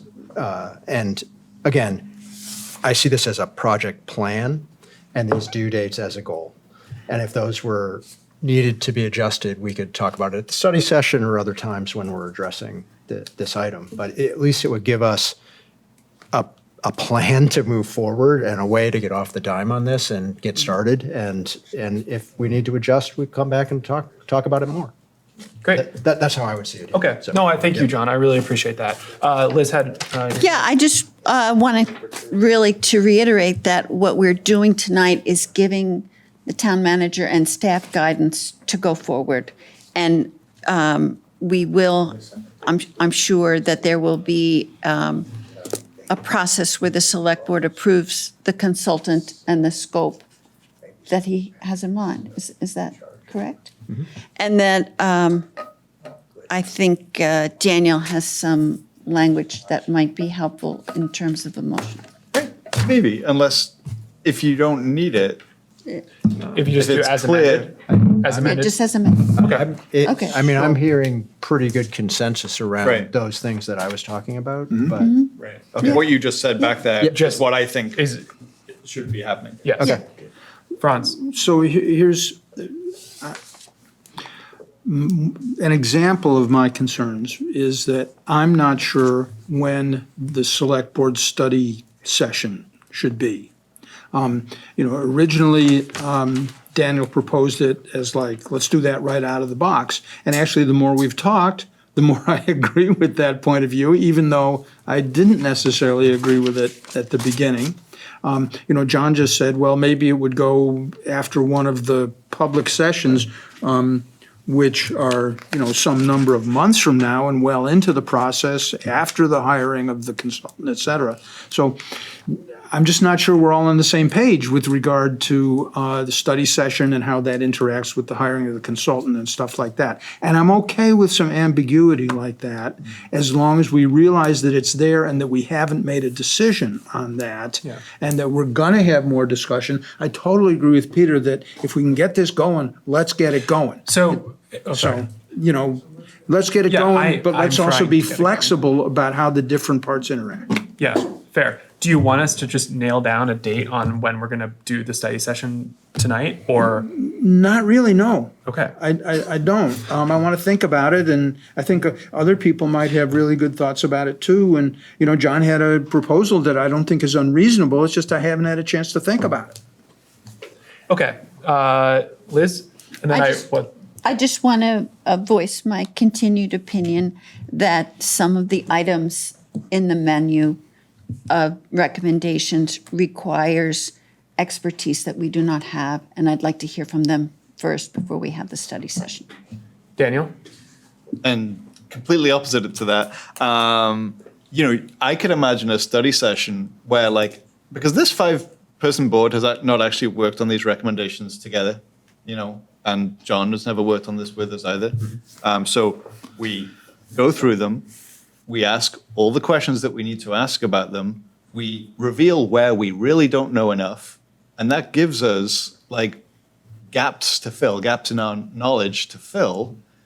So it's not like in that first study session, wow, we're making 41 policy decisions just off the cuff. We're revealing what we don't know enough about. And later on, that can help us, when you know what you don't know, it's a good place to begin. Okay.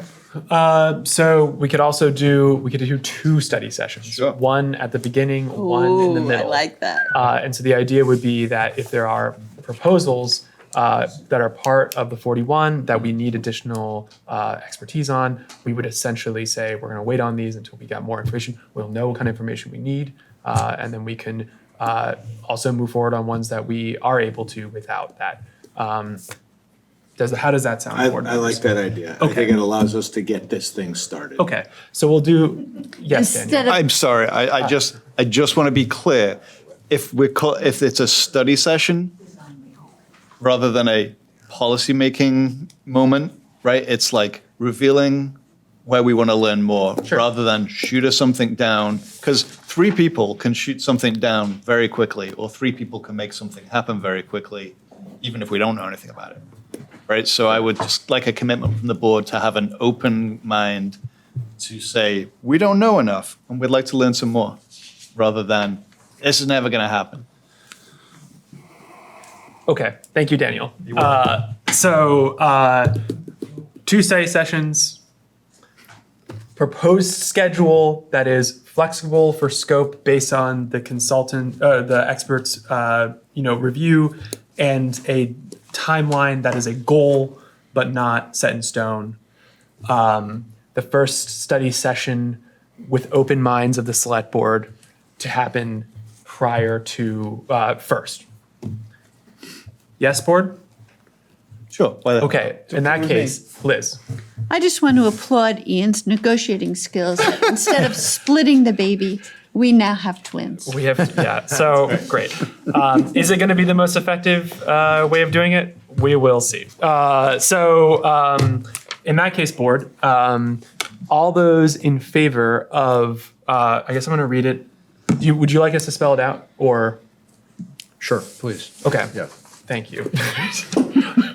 So board, all those in favor of the motion to direct staff to pursue alternative D, update community safety as preferred alternative for the path forward on community safety review as friendly amended to include 2 study sessions regarding the 41 recommendations, the first of which to occur at the beginning of the process, and a schedule with flexibility in scope for the expert to review, and finally a deadline that is a goal, not a requirement. Is that sufficient? All right, all those. Hang on. Yes. Is Any there further discussion? Yeah. Any further discussion? There's just one thing that I want to emphasize that doesn't quite relate to the motion as written, which I'm very satisfied with. But I want to underline something that Jessica Dolan said, which is that we need to be very forthright and courageous in our discussions as we go forward. I think if we try to avoid areas of potential controversy, it's going to sink us. We're not going to be able to get through this and reach the kind of conclusion that we need to reach. So, already tonight, we've heard very different visions of what has happened already, what it means, where we should go with it. And I'm anticipating quite a bit more of that. And I'm just hoping that everybody's going to really say what they think, find nice ways. I'm not advocating fistfights or loud arguments, but I think we really need to make a resolution that we're going to be open and honest and have this discussion fully and get to the right conclusion. Great. Thank you, Franz. Any other further discussion? Seeing none, all those in favor? Aye. Aye. It's going to carry 5-0. Thank you very much. Thank you very much to community members for their comments on this. And John, thank you very much for the memo. With that, we're going to take a 5-minute break and get back to it at 8:25. So we're 5 minutes beyond when I said we were going to break. So I'm going to pull us back in. We're back on. So we're back on. Thank you, BC TV. So we're going to reconvene the Brattleboro Select Board meeting. We're on new business agenda item 9D, which is the housing plan update. And with us tonight, we have Sue Fillion. Welcome. Thank you. I feel like we've been talking about this for months, and I'm finally here with it. So, the Select Board endorsed the Housing Action Plan in March of 2022. So we're a little over a year of working with it. So my purpose of being here tonight is to give you an update of what's gone on and what kind of progress we've made. So, to start out, the Housing Action Plan conservatively estimated a need for 518 units. In the past year, from June 2022 to June 2023, the Planning Department has issued permits for what should be 51 housing units.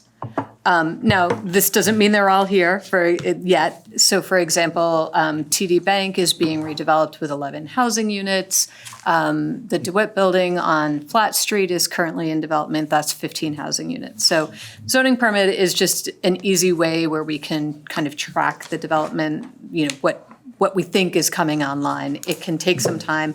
Sometimes if it's something for like an accessory dwelling unit or even a single unit house, it can take some time. So it doesn't mean it's immediately available. So, with that, we have about 467 units to go. So we still have a lot, and that's still a conservative estimate.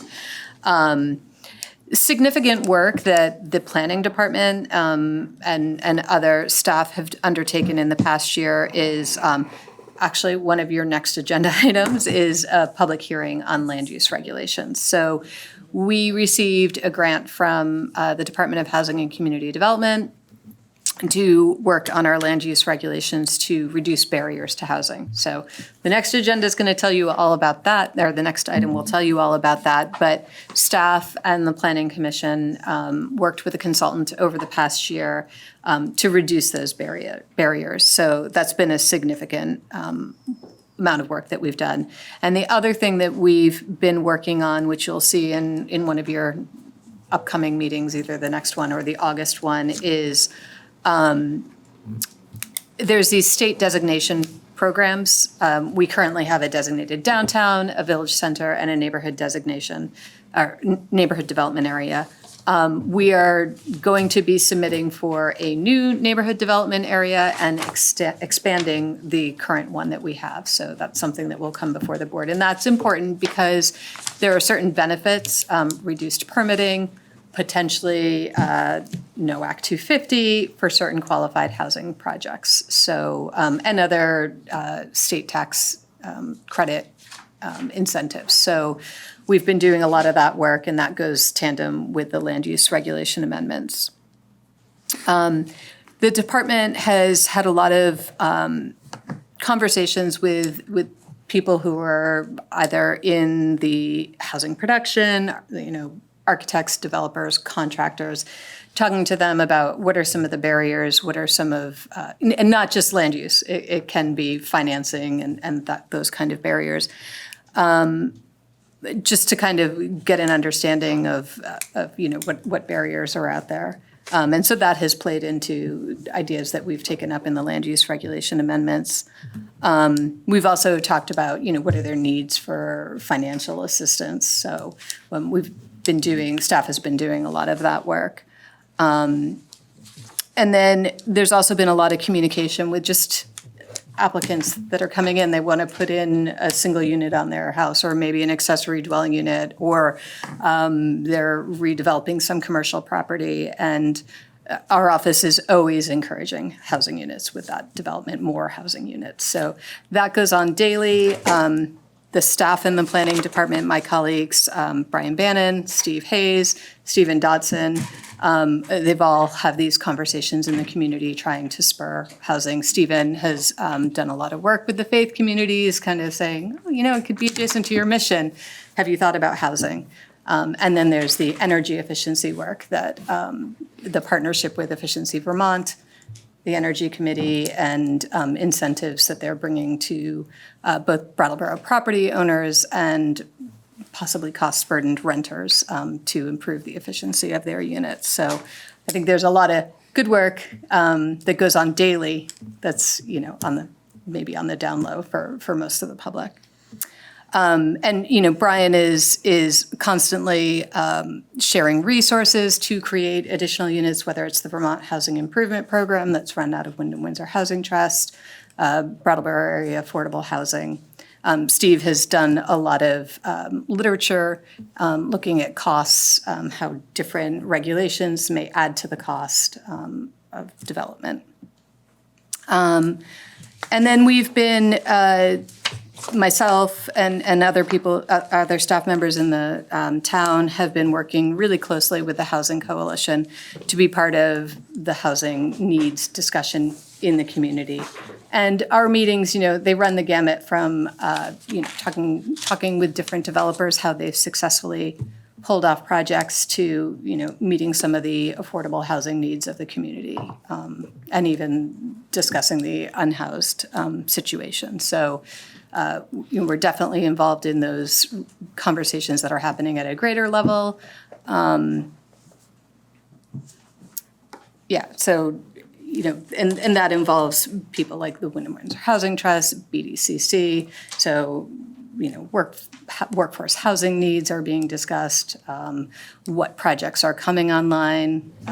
Lots of conversations about that. The Winston Prouty project we've been involved with as well. So I guess some highlights, that's kind of the significant work that's happened. In terms of particular goals of the Housing Action Plan, I just talked about how we work with developers and other people in the community to kind of increase the supply and quality of diverse housing.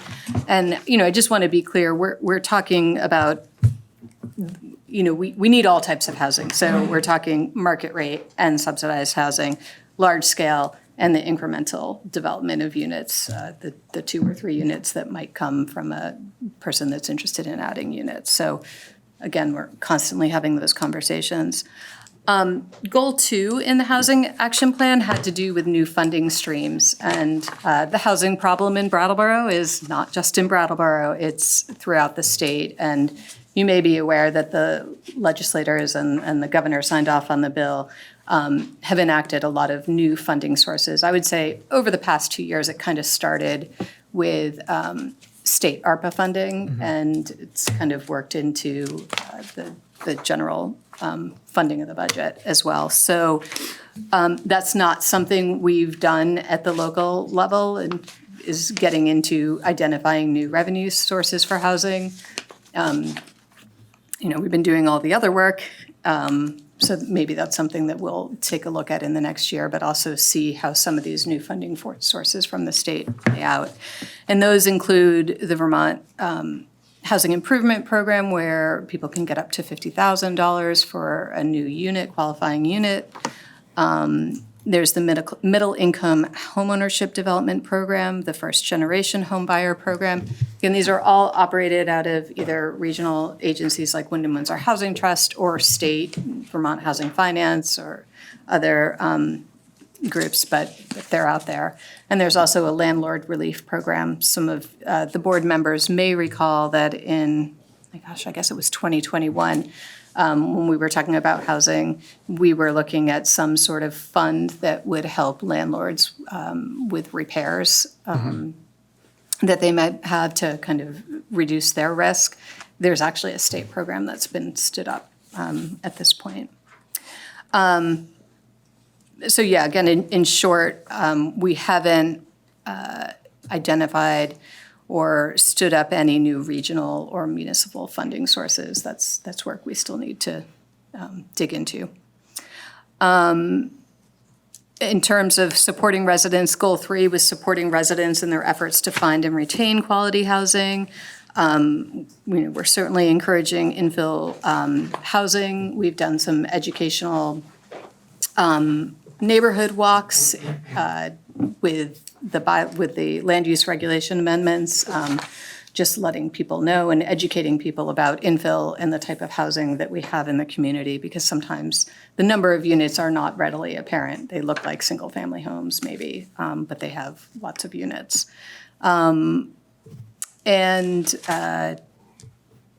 Yeah, in terms of the quality of housing, I touched a little bit on the energy efficiency incentives and work that is being done with Efficiency Vermont.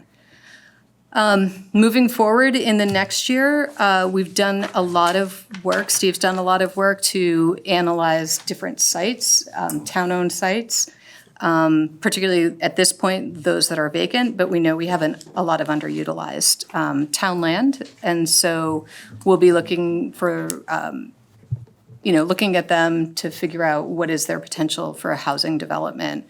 And we'll be bringing recommendations and maybe some parcels that the town owns and kind of things that we could do to maybe attract housing there or attract developers.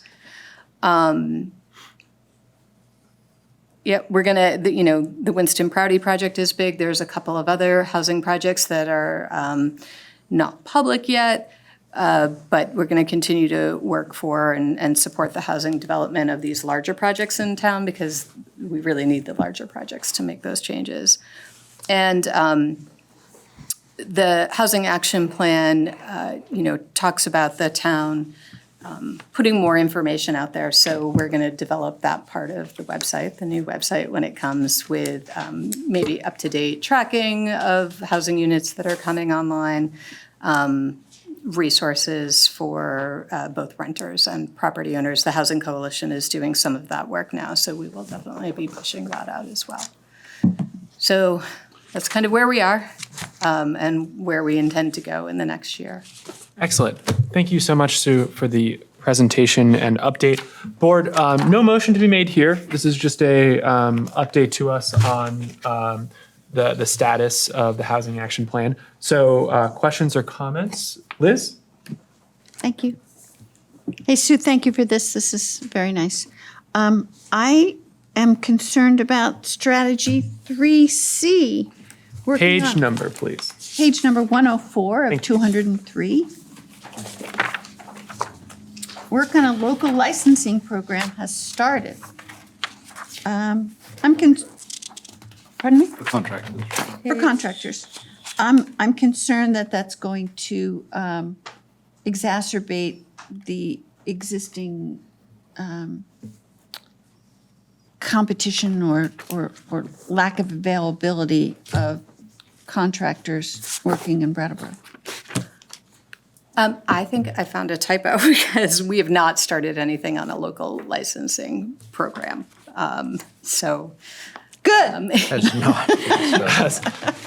I think that came from, I know that there was some activity at the state level that they were looking into it, and I think that did not go forward, so. Yes, and for similar reasons, I think there's a certain amount of oversight and recourse available to people, but I think it's just one of those things that would really dampen development in the town.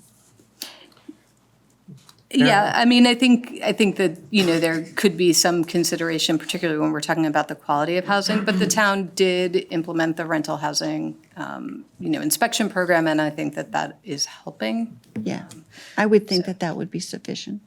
I mean, if you had a building inspector, that would be one thing. That would be different from actually licensing the contractors to reach the same end. I would assume that a building inspector would be a superior method. Thank you, Liz. Other board members? Franz? I'm a little worried that I'm going to fully display my ignorance about housing issues here. But I just got so many questions. I mean, my first question is, why is it so expensive to build housing? And, you know, I know there's a lot of ingredients in there, but it just looks wherever I turn, costs are phenomenal.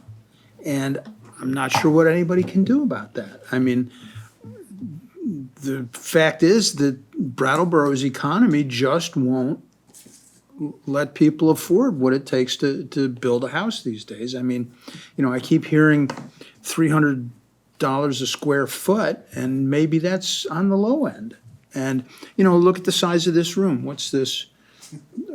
30 by 25, 750 square feet. So to build a house this size would be, well, your quick multiplication is, you know, hundreds of thousands of dollars. Not a big house. So, I just wonder, I mean, all the stuff you're talking about is great, but what kind of an impact can we have on creating housing with numbers like that dominating the market? I don't know. What would you just say in response to that very naive question? There are a lot of factors out of our control, such as the cost of materials. Workforce issues are at play here in this region. Not saying that's totally out of our control, but it's a larger systemic issue to deal with that. There are organizations trying to deal with that. We're not going to solve everything. I think what we can do as a town is make sure that our regulations are in a good place, that they're not adding too many costs. Steve has done a lot of work on the types of things that add costs to building. There's the whole financing of it, and what are the lenders requiring? That's that can be out of our control too. So. Well, which aspects of all the stuff that you got in here? There's a lot in here. Mm-hmm. It all sounds good. Which parts of it do you think are really the most effective? Where's the big bang going to happen in terms of the efforts that you're making? Ooh. I don't know if there's one thing. I think, having our regulations be in a good place. There can be significant costs to doing development. State permitting requirements can add a lot of cost to a development. One thing that you heard the fire department talk about was assuming some of the review of life safety. That can add tens of thousands to a development. So, things that we can take on as a community can help reduce costs. And I honestly, I think that looking at where we have land that can either, whether we sell it off, whether we enter some sort of agreement, but looking where there can, you can reduce the land costs and the infrastructure costs by using some of the land that we have, and creating housing could be worthwhile. It's going to take some time, though. Is there an actual map that shows the places that you're thinking of in terms of?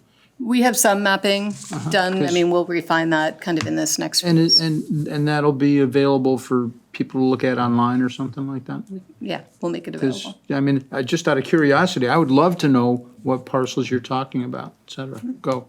No, this is next. Do you have more questions? I have many more questions. I'm willing to cede the remainder of my time. Okay, as excellent. the saying goes. I just wanted to comment on that discussion, see if I could add something to it. Yeah. I think one of the major things that the planning department does is educate the public, including potential developers, of all of the state financing and federal financing programs that are available. And a lot of that is new because of the last legislative session that, that's a real conduit of information to the developing public that they really should take advantage of, because I think there's a lot of money on the table. Peter. So, I guess my question, well, to kind of piggyback, $300 a square foot is the number, with the average medium income only being able to afford about a third of that, right? So that brings into play things like, have we taken a look at like alternative as opposed to stick and frame things? Is there a look at alternative ways to provide housing that are maybe more on a modular level, or, some of these innovative things they've seen with repurposing shipping containers? Not that we're gonna put, metal containers in a freezing cold state, but, it just, are there ways of looking at those things as alternative sources for housing? Yeah, definitely. And I think some of the things that we'll talk about in the land use amendments actually would make the modular construction, particularly if it's multi-units or townhomes or something like that. Yeah, it's going to help. Getting rid of some of our requirements for balconies or that kind of thing makes the modular construction more feasible. So like, to answer your question, a modular home of about 1,100 square feet would cost about $145,000 delivered. So therefore, kind of lowering that cost down and providing a decent home. Other, yeah, and I think one of the other components here is talking about, taking these larger homes and that are already built, right, and breaking them down into additional apartments. That's a whole nother way of looking at this, especially when you're considering the housing stock that we have in Brattleboro. And this speaks to efforts towards that end as well. And that's one thing that, and you kind of spoke to it a little bit, Sue, but I feel like the one thing that I really want to see the town doing is helping people navigate these federal and state funds for the varying ways that they might be able to get money to do what they want to do to help the housing crisis in Brattleboro and in Vermont. And I think I see it as if it's something on the website, if it's like a really kind of beautifully designed single page like handout that has like all of the possible things that you could access. I think it's also like our town staff being knowledgeable on the process for how you actually get going in those funds. And that may be very true and you're able to do that. But like, so that if someone calls up and is looking for help, that they're able to quickly move through it and be able to at least start the process, because everyone's busy, it's confusing, and if we can help to sort of streamline that process, that's a place where I could see the municipal government being an aid in this. Because Franz is totally right. There's a ton of stuff in this that is outside of our control. So I sort of, and we may be doing all of that already, and but it's one of the places that I see our role being. Yeah, I mean, I wouldn't say we don't know the ins and outs. We know the people to connect them to. I think, any kind of expansion of that, we have to look at staffing capacity on that. And, there are some recommendations in the housing plan, action plan to look at that, and that's not something that we've taken up yet. Lots of cities, because they get HUD funding, actually do have housing departments and do have people that can help navigate that. Some even have their own programs to get people into housing, actually units that the city controls and stuff. But we don't have those resources here, and so that's probably a bigger picture discussion of what level of service can we provide. Okay. Daniel. Yeah, and so you could probably confirm this, but those resources do already exist in the community somewhat. Wyndham and Windsor is our like home ownership organization, and so during the pandemic, where there have often been like these new programs springing up, they've been a good source of information for people who are trying to access them. The organization that pays me every 2 weeks. Sevka, does a lot of support around people around rental housing, right? We don't support homeowners so much, but people looking to retain rental housing to avoid eviction, looking to get into safe and affordable housing. We provide a lot of support around that. And we have a housing resource center that helps people connect with, subsidized housing, affordable housing, filling out applications and all that. So I wouldn't want to go too far down the road of reinventing the wheel when there are already community partners that do that work pretty well. Yeah. A little collaboration. And I think Sue said earlier that Brian Bannon does this every day. Yeah, and I'm sure. Yeah, I think it was more just a feeling a little of the not hopelessness, but just like the real honest truth that there is a lot of this that's outside of our control. That just trying to address it a little. Yeah. I mean, there was a presentation that the museum put forward a couple years ago that said no house can really sell for what it costs to build in this town. And we all need to recognize that fact. And I think that that's the major factor why most of the money that we provide to developers is for low and moderate income, and that because that's what the state allows us to spend money on. But I think that the latest housing money from the state was broader in scope than just low and moderate income. And I think that that's something that we all need to recognize and understand and move forward with. Yeah, absolutely. Thank you, Liz. All right. Yes. Kind of in line with this, I wonder if we're putting enough effort or resources into getting the word out. It seems like you got a lot of stuff here that would be helpful. Again, I'm not that tuned into this whole world, but I haven't heard about it. It's not like people are walking around in my social networks talking about, hey, did you hear about this great program where you could add an apartment or whatever it is? So, I don't know, is that part of what you try to do, or is there ways that we could do that better? I mean, other than the conversations that we have in the office, I think we could do it better. We could.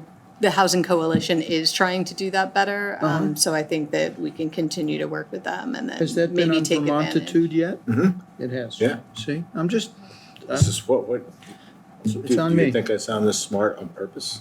It's just through osmosis. No, yeah, we've covered it.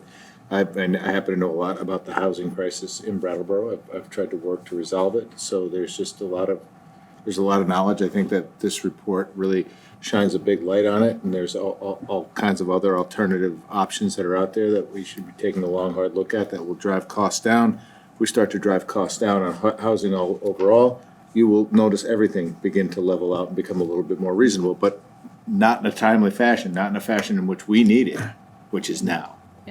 Well, I'd support efforts, in your department or maybe elsewhere to make sure that people do know, hey, there's this amount of money for this, or, just kind of, I personally have to hear it more than once. I hear it and say, oh, yeah, okay. But maybe when I hear it the third or fourth time, something goes off inside my head, so.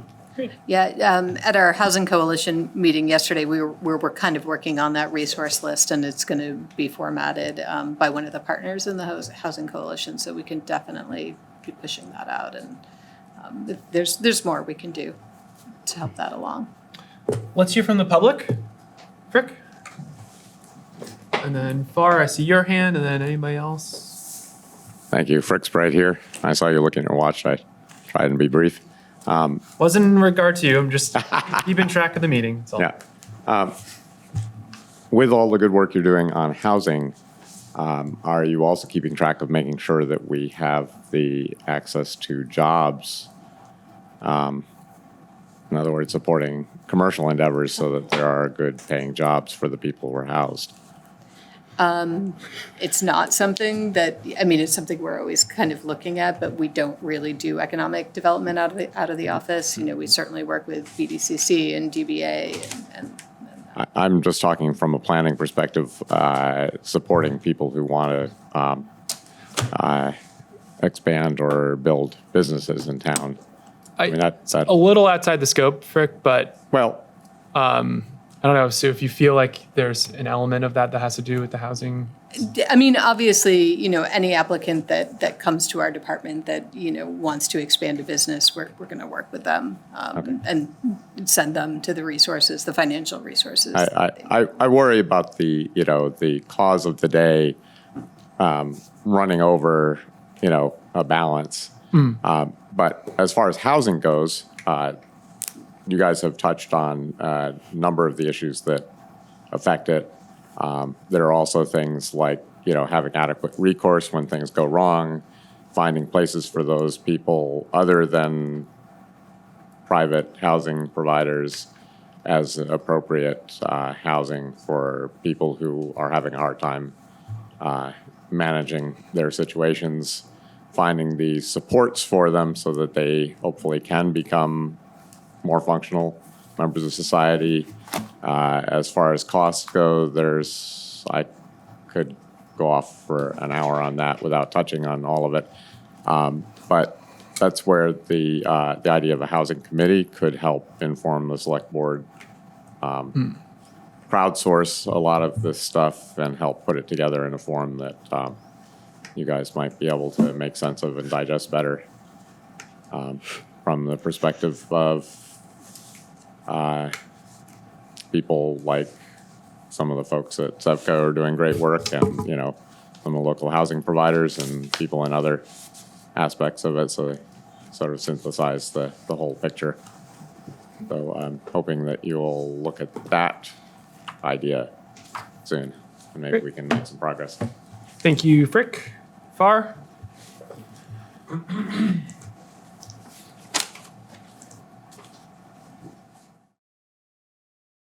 Hi again, thank you. Yeah, I applaud all the work that y'all have been doing in the planning department, Sue and Steve. I know it's a huge problem to tackle, and I'm glad that you're putting so much effort and energy into it.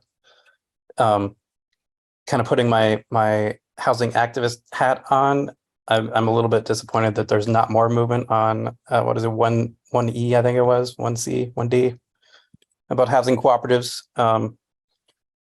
We've heard a lot of times how difficult it is to build housing because it just doesn't pencil out.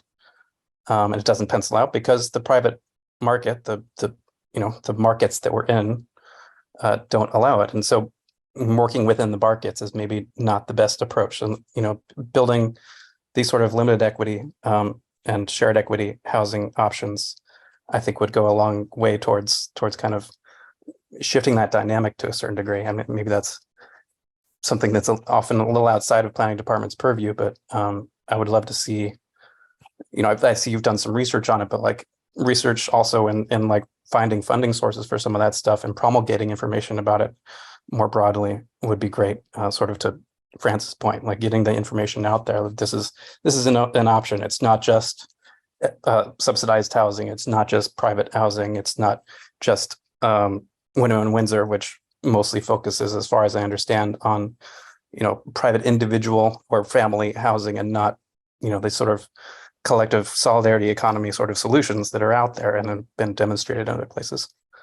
And similarly, on the same tip, looking at strategy 4A around encouraging and supporting conversations around issues of inequity and discrimination in housing. I guess I would encourage y'all to think about inequity in a very literal sense. I see that two of those three things that are being talked about in that strategy involve working with landlords, which can make sense for a lot of the other stuff. But when we're talking about inequity, I think it's important to realize that the structural role of a landlord in society is to build equity for themselves personally, which basically means monopolizing that equity. It's inherently an inequitable economic arrangement. And so, if you want to build, reduce inequities and build equity more broadly, it involves, moving outside of the market and building these sort of collective equity projects like limited equity housing cooperatives, or at least shared equity housing cooperatives. So I'd very much encourage you to put a little more focus there. Great. Thank you, Far. I don't see any other hands on Zoom. Dick.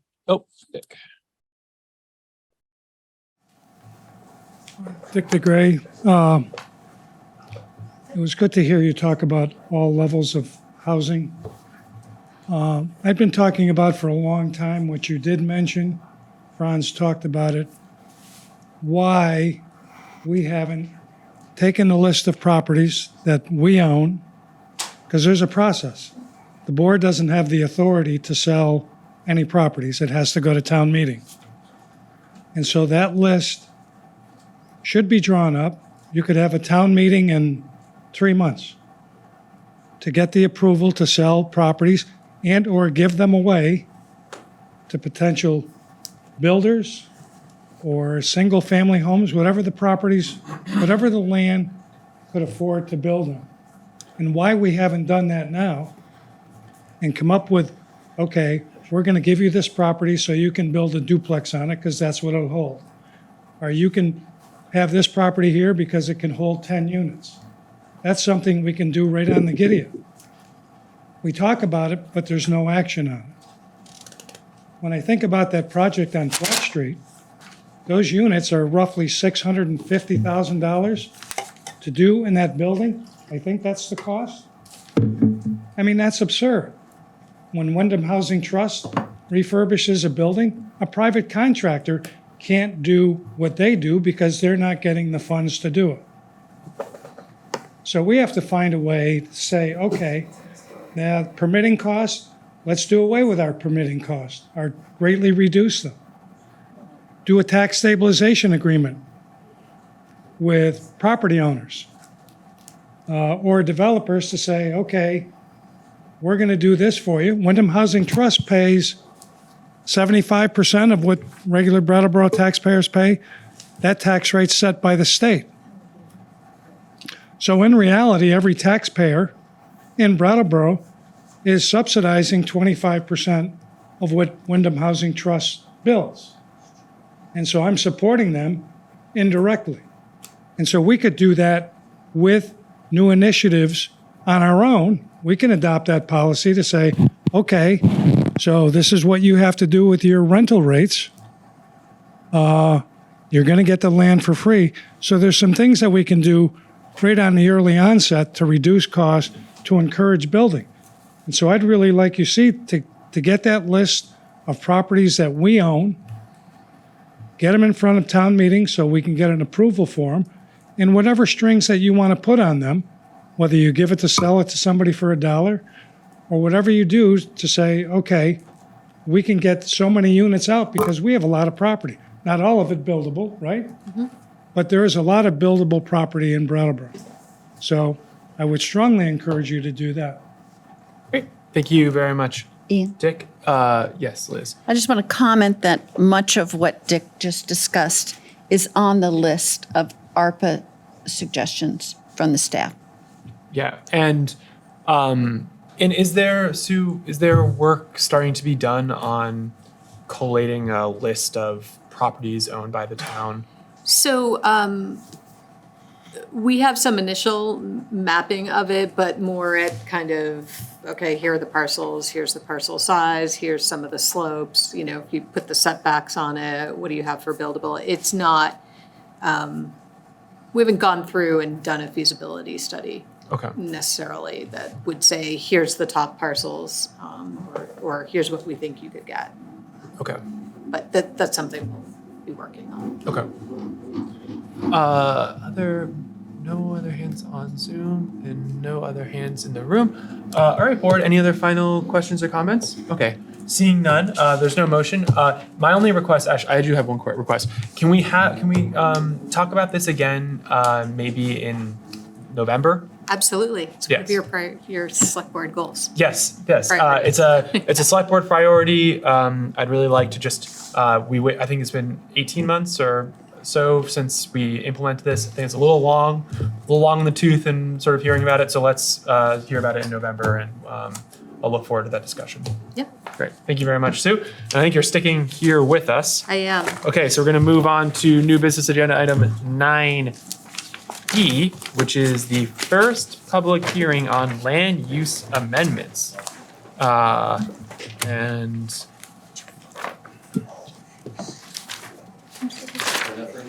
Yeah. going to invite Lots of people to the table.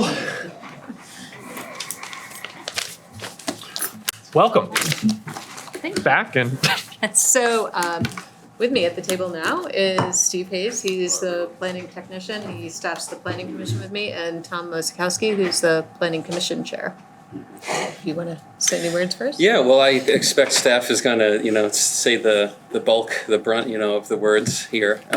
They wrote reports for us, and they live and breathe this full time.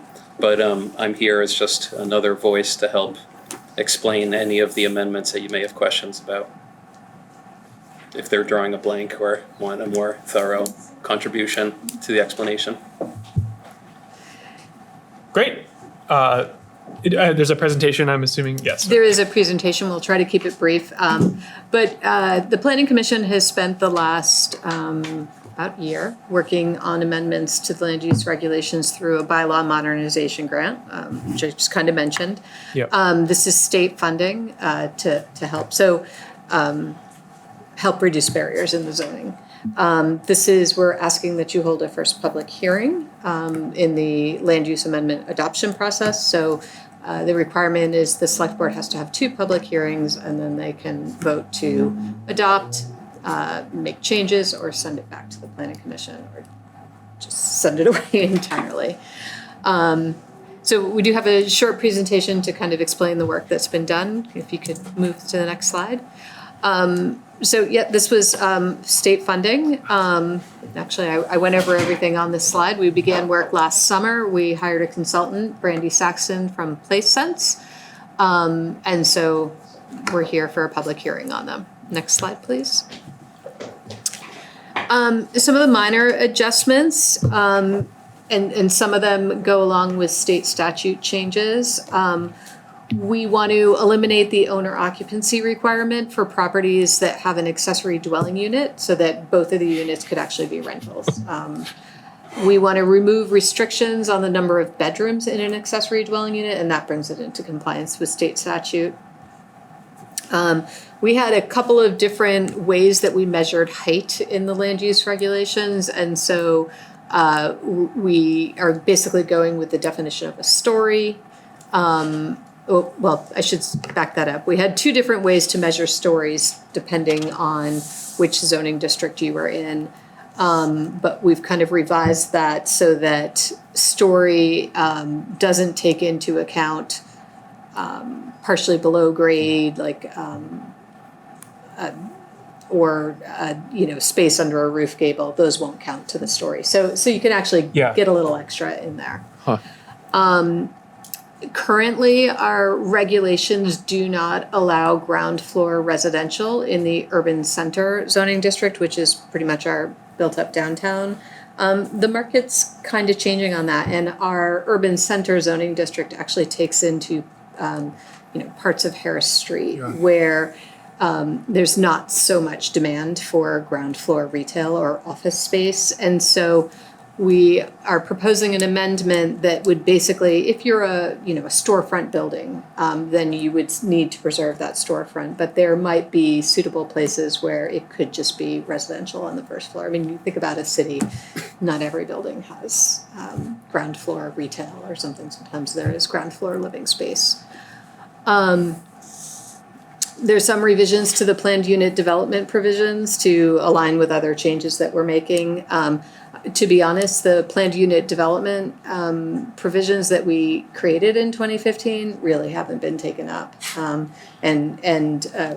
We actually considered getting rid of some of them because of what I'm going to talk about in a little bit, which is our missing middle housing overlay, which provides a lot more flexibility. And then we're allowing for rooming and boarding houses in all districts where other types of housing are allowed. I think our regulations particularly for single room occupancies are, actually the boarding houses too, are pretty dated. They come from like the 1970s, and we're trying to think about flexible kind of living arrangements, not tied to that kind of 1970s kind of development, or a boarding house where maybe somebody comes into town and lives there and somebody provides them meals. That's actually the definition of our boarding house kind of included. So we're cleaning up those to make them a little bit more contemporary. Next slide. So we break the town into kind of, in our language, we use developed zoning districts and the more rural. So the developed zoning districts are, you can primarily think of them as east of 91 and kind of the spine running out to Route 9. It's all of our zoning districts that are serviced by town water and sewer. And so we're proposing changes to the dimensional standards, mostly to make it more permissive to development. So in a lot of places, the setbacks are reduced. The minimum lot size is smaller.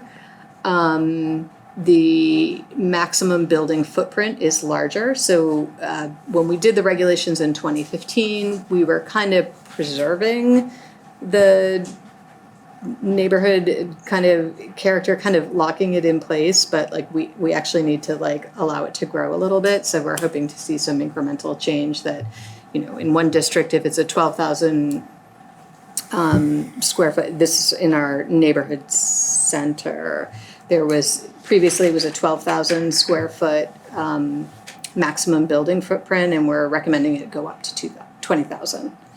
So we're allowing for a little bit of growth. We think it'll happen slowly over time. I mentioned narrower setbacks, smaller lot sizes, particularly in the residential neighborhood areas. Increasing the height of buildings is another thing that we're proposing. In most cases, it's going up 1 story. However, there's an important part to know. In the state statute, it actually does allow it to go up another story. So in some places, it could be going from like 4 stories to 6. But again, we're hoping that it's encouraging housing, and it happens incrementally. And we've revised some standards for attached housing, multi-unit housing. I mentioned the single room occupancy. Next slide. There have been some changes to the zoning map.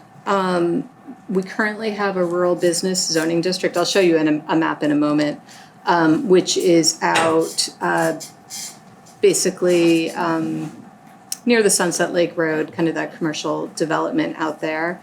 And we're proposing changing that to a neighborhood center zoning district. It's an existing zoning district that we have. And what we're trying to do is recognize that there's a dense amount of residential development out there, and we want it to kind of meet the neighborhood services that are needed out there. So the uses are a little bit more inclusive to things that you might find along the Canal Street area or even parts of Putney Road. Not large buildings, but just kind of uses that you're looking at there. The Winston Prouty campus, obviously we've been talking with them and want to be able to support their hopes to have infill housing on that. So the proposal there is the developed portion of the campus would be rezoned from the institutional to mixed use. It would allow more housing uses and some mixed commercial uses. The remainder of the campus would be put into the rural residential zoning district.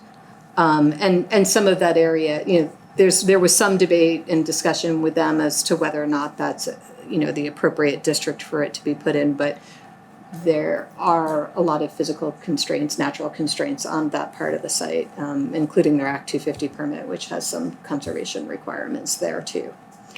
A minor expansion to the Village Center District. So we're proposing that the Melrose, Brattleboro Housing Partnership's Melrose property be put into the Village Center there to support any redevelopment that might happen on the remainder of the campus, which once everything goes through with FEMA will be outside of the floodplain. So that is a site that could be redeveloped and wanting to support that. Uses that they have there. So next slide. This doesn't show very well, but this is the zoning map. And hopefully you all received a copy of it. And if you have questions, we can walk through that more. specifically. We currently have one residential neighborhood that takes into account both the kind of traditional neighborhoods that surround downtown and the Canal Street area, and then also some of our more suburban development that happens out in West Brattleboro, more of the 1980s subdivisions. We're proposing to split that into two residential neighborhood districts, the RN 54, which remains close to the standards that we currently have. The 54 comes from RN 5400. 5400 is the minimum lot size. Currently it's 6,000. So it's just some minor adjustments. The RN 36 is the areas that are closer to downtown. Actually, Patrick, if you could go back to that map, it's the is it the lighter yellow? 2 yellows. Yeah, there's 2 yellows. I'm just trying to see from Darker here. yellows, 36. Sorry, thanks. The darker yellow is the RN 36. So it takes into a lot of the neighborhoods that are off of South Main Street and around downtown. So those, they would have the smaller setbacks and the smaller minimum lot size. So are there so there are multiple RN 36s Yeah. because that's the lot size. Yeah. Okay. Yeah. Yep. Could I And- ask about that? Yeah. I'm just wondering how you decide which should be an RN 54 and what should be an RN 36. Why not make it all RN 36? I was just going to get to that. So that was done by actually trying to reduce, those are areas that had a lot of nonconformity with the current zoning. So we tried to, look at those areas and reduce the nonconformity there. They are the more traditional neighborhoods. So like the lighter yellow, you'll see that out in West Brattleboro, Stockwell Drive area, Carriage Hill. Those were, the development pattern is more suburban. We were just trying to reduce nonconformities, but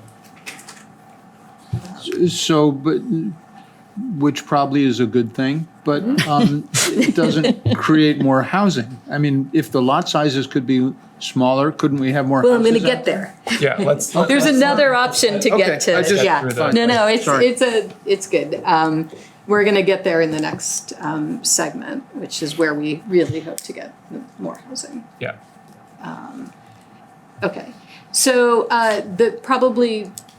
besides splitting up the zoning districts, the two residential neighborhood, missing middle housing overlay is what we're proposing to really hopefully spur the new housing.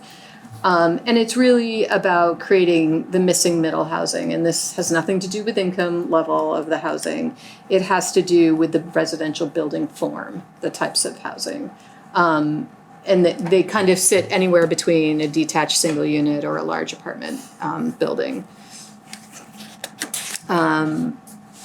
So duplexes, triplexes, quadruplexes, townhouses, cottage court developments, small apartment buildings, kind of like that you see at the corner of High and Oak Street. Right? That's kind of the scale of the missing middle housing that we're looking for. So this would operate as an overlay district, and it gives an alternate standard and kind of an easier path to getting a project improved. Basically, it's for new construction or substantial renovations that involve 2 to 9 units of housing. And what it would do is these certain types of housing, kind of some that I just mentioned and that we'll flip through. Sorry. Patrick moved ahead to the slide. So the light yellow, this is the missing middle housing overlay district. So if you came along and you wanted to build maybe 4 townhouses on a lot that's in any of these parcels in the light yellow, you'd come to our office. If you met the standards, it could be approved administratively by the zoning administrator. It's a permitted use. He would still do site plan review on it. We would still reach out to the fire department, the public works department, any others who are involved in review. And, assuming that it met the standards, which would include building, landscaping, that they would need to meet a certain amount of yard space, the setbacks, all of that, then the permit could be issued. there's always an appeal to any permit that's issued, but it just reduces the amount of review that would happen.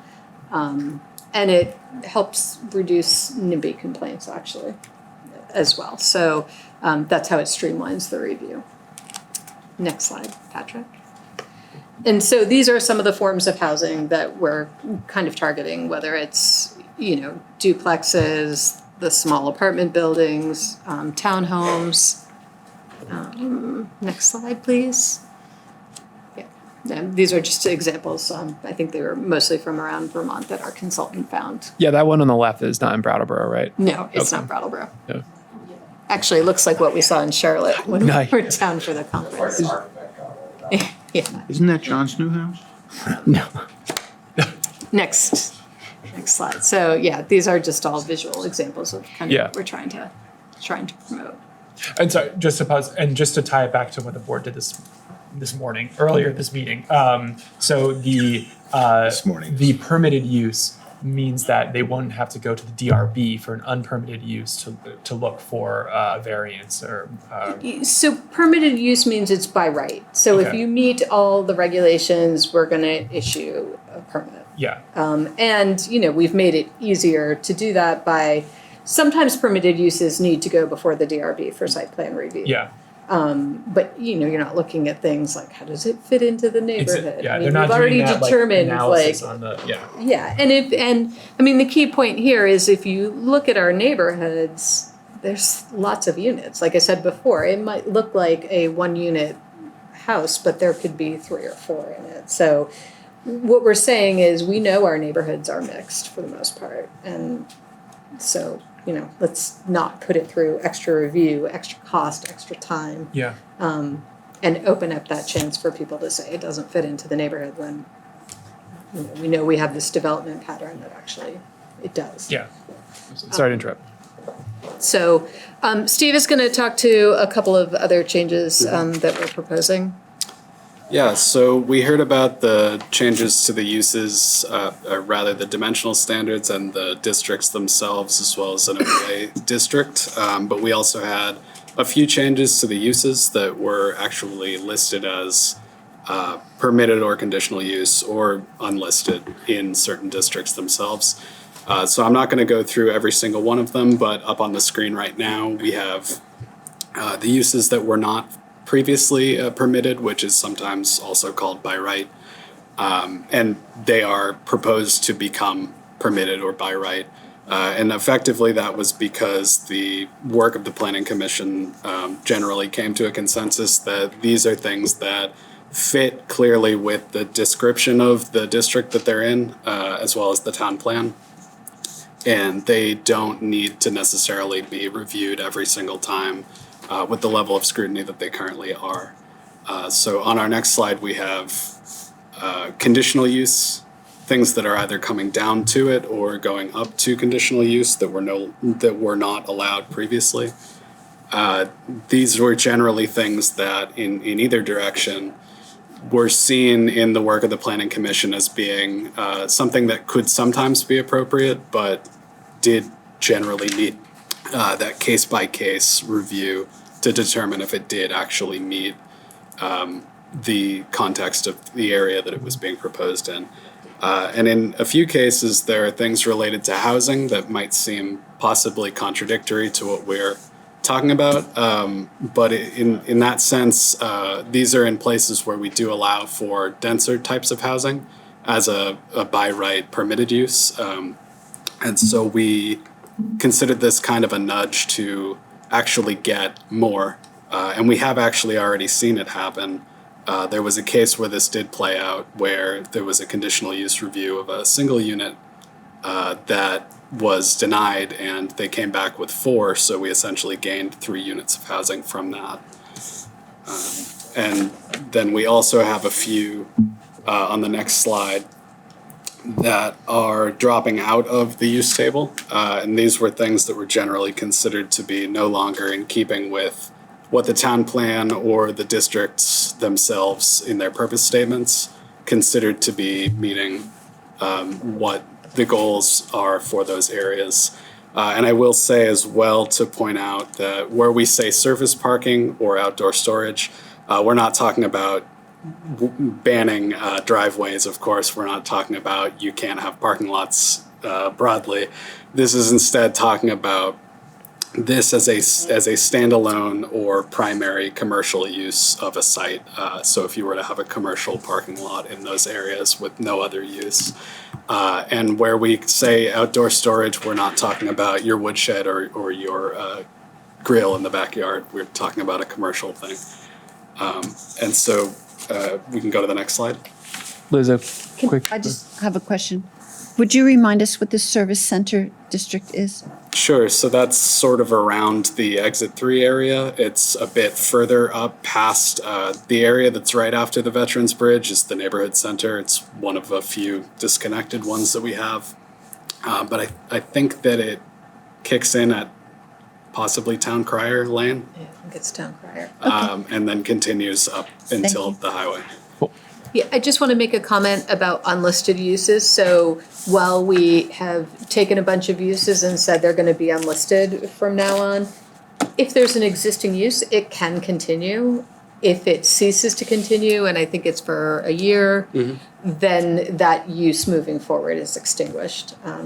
So it just becomes a non-conforming use and they have certain rights. It can continue. One of the areas that we spent time talking about was the mixed use zoning district that's on Canal Street. So what you may have seen is that we're proposing to get rid of a couple of the automobile dominated uses in that area, that it would be gas stations, auto repair, and there are those uses in the district now, so I just want to be clear about that. But we would like to see it transition to more of a walkable, less auto dominated area.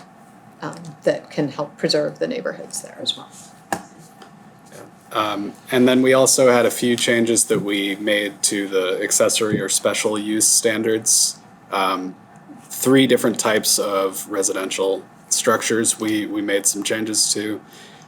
First was the multifamily housing standards. So primarily what we did was we simplified the design standards because there was a general sense that district standards already dictate that, and so we didn't need to have that twice. We also revised the way that we calculate how much open space should be required and made that more realistic for what would actually provide an amenity while not conflicting with the goal of producing more housing, because in our research we found it was one of the most substantial barriers on small lots, where in often certain cases it would even make it completely impossible to actually do both. And so those things don't have to be in conflict, so we tried to actually make them not conflict. For attached dwellings, if you'll excuse the very busy picture at the bottom there, that was lifted from a presentation to the Planning Commission. Attached housing, sometimes it's called row houses, townhomes, but it can even be a duplex or kinds of condos. Essentially, we noticed that there was a problem with the way that we were treating the existing standards for these because they are unique in that they share walls. 1, 2, sometimes even 3 walls of a unit can be shared. So they can't meet the same standards that a standalone structure would. Where you see the green and the red is just showing that if we were to apply 2 side setbacks to each of them where they can't possibly have 2, you'd end up on your neighbor's property pretty quickly. And just next to that is basically what happens when we don't shift the minimum lot size to be in keeping with the fact that you don't have the side setbacks. You get a very odd nub there. So we've intended to fix that, and we think we did. And then finally in these, the SRO and rooming and boarding house, we had some elements in there that were fairly redundant with building code, and we had mostly moved away from those in our other residential types in previous versions of our land use regulations, and so we've basically done that as well here, and not dictated as much of what's going on internally. We can go to the next. So one of them only entirely new things in this section of the land use regulations is the neighborhood commercial unit. Earlier, we were hearing some interest in how we were going to balance commercial with residential when we were pushing for additional housing production. So this is an idea that you could have a small 500 square foot or less, either detached or within the unit, small business of a certain range that was determined to be neighborhood oriented and not impactful beyond what's reasonable. So these are, do you recall what some of the specific ones were? Like Galleries, gallery, cafe. cafe, small retail. Yeah, so things that you would possibly see referred to as a third place, which is a fancy way of saying a place that's not a completely private or completely public place that you can gather with members of the community. And while this is a new thing as far as zoning is concerned, it's actually quite common in our history, even here in Brattleboro. And if you look close at our built environment, there are still a few examples where you can see that there was a commercial storefront in places that are now totally residential. And I think we even have one location that would count as this already. I think there's a yoga studio in a shed behind a home. So think that. This isn't saying you're going to have a Walmart in your front yard. Yeah, it's pretty small scale, 500 square feet. So, but it acknowledges that yes, there are going to be people coming to the site. We don't allow new parking, so it's taking advantage of on-street parking if it exists. And I think it really is letting the market kind of dictate. Something is never. It's not going to be able to get too out of control at 500 square feet. And that's always subordinate to a residential use and operated by a resident of that parcel. We're not introducing standalone commercial to the residential neighborhood district. We can move on. And then the last two things that we did in the accessory standards were to add an exemption for small accessory structures below 100 square feet and 12 feet in height. It's very common in the area and just around the state. This is something that Tom brought to the commission. It's very common to exempt these things, so the Planning Commission decided that it would be sensible for them to approve us to do that as well. And then footprint lots are one last thing that we've allowed for in specific circumstances so that you can have the land just underneath your house attached to that unit that it would otherwise be a condominium. This is something that has been able to happen in the past. I'm not exactly sure how, but for some units of Wyndham Windsor's housing portfolio, and having the land with the unit allows for fee simple ownership that would otherwise not be fee simple ownership if you didn't have the land. And that opens up a lot of opportunities for financing that otherwise wouldn't be available. So I think that's one way that we're introducing flexibility for some of those things that are otherwise out of our control. I think that might be it. Excellent. Sue, Steve, Tom, thank you very much for the presentation. Is there a motion attached to this one? I've lost my. No. Because it's just the first reading? Just the Okay, first just the reading, first reading. So this is the first reading on this. It's a lot of information, which is great. I think just very quickly, that presentation was not in our backup material. So I'd like to make sure that we get that for the next reading and that it also goes up on the website and that it's in the backup material for the next time we have the reading so other people can review it too. But questions, comments right now? Daniel. I just wanted to say it's a public hearing, right? So maybe it'd be more appropriate to hear from the public first than the board. It's not a first reading, it's a public hearing. It's a public hearing. It's a first reading. It's a public hearing. Public hearing on the first. No, we'll hear from the board first. All right, fine. So I have nothing to say. Great. Other, Liz? I just wanted to commend the planning department and the planning commission. This is innovative and it's very thorough and it looks at all aspects of the development regulations and it's inclusionary and it reduces the barriers to housing. And I think that if this came to pass, it would allow Brattleboro to be a leader in the state in innovative and inclusionary housing. Thank you, Liz. The board members, before we hear from the public? No? All right. If there are members of the public who wish to speak on it, see.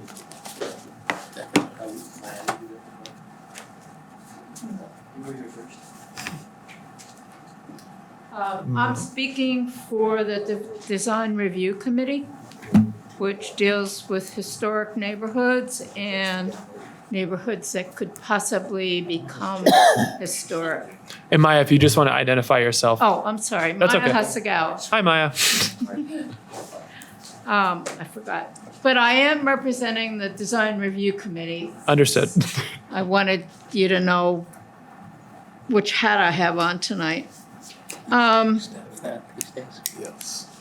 We spent some time reviewing the new regs and looking at application to historic districts and districts that have potential to become historic districts.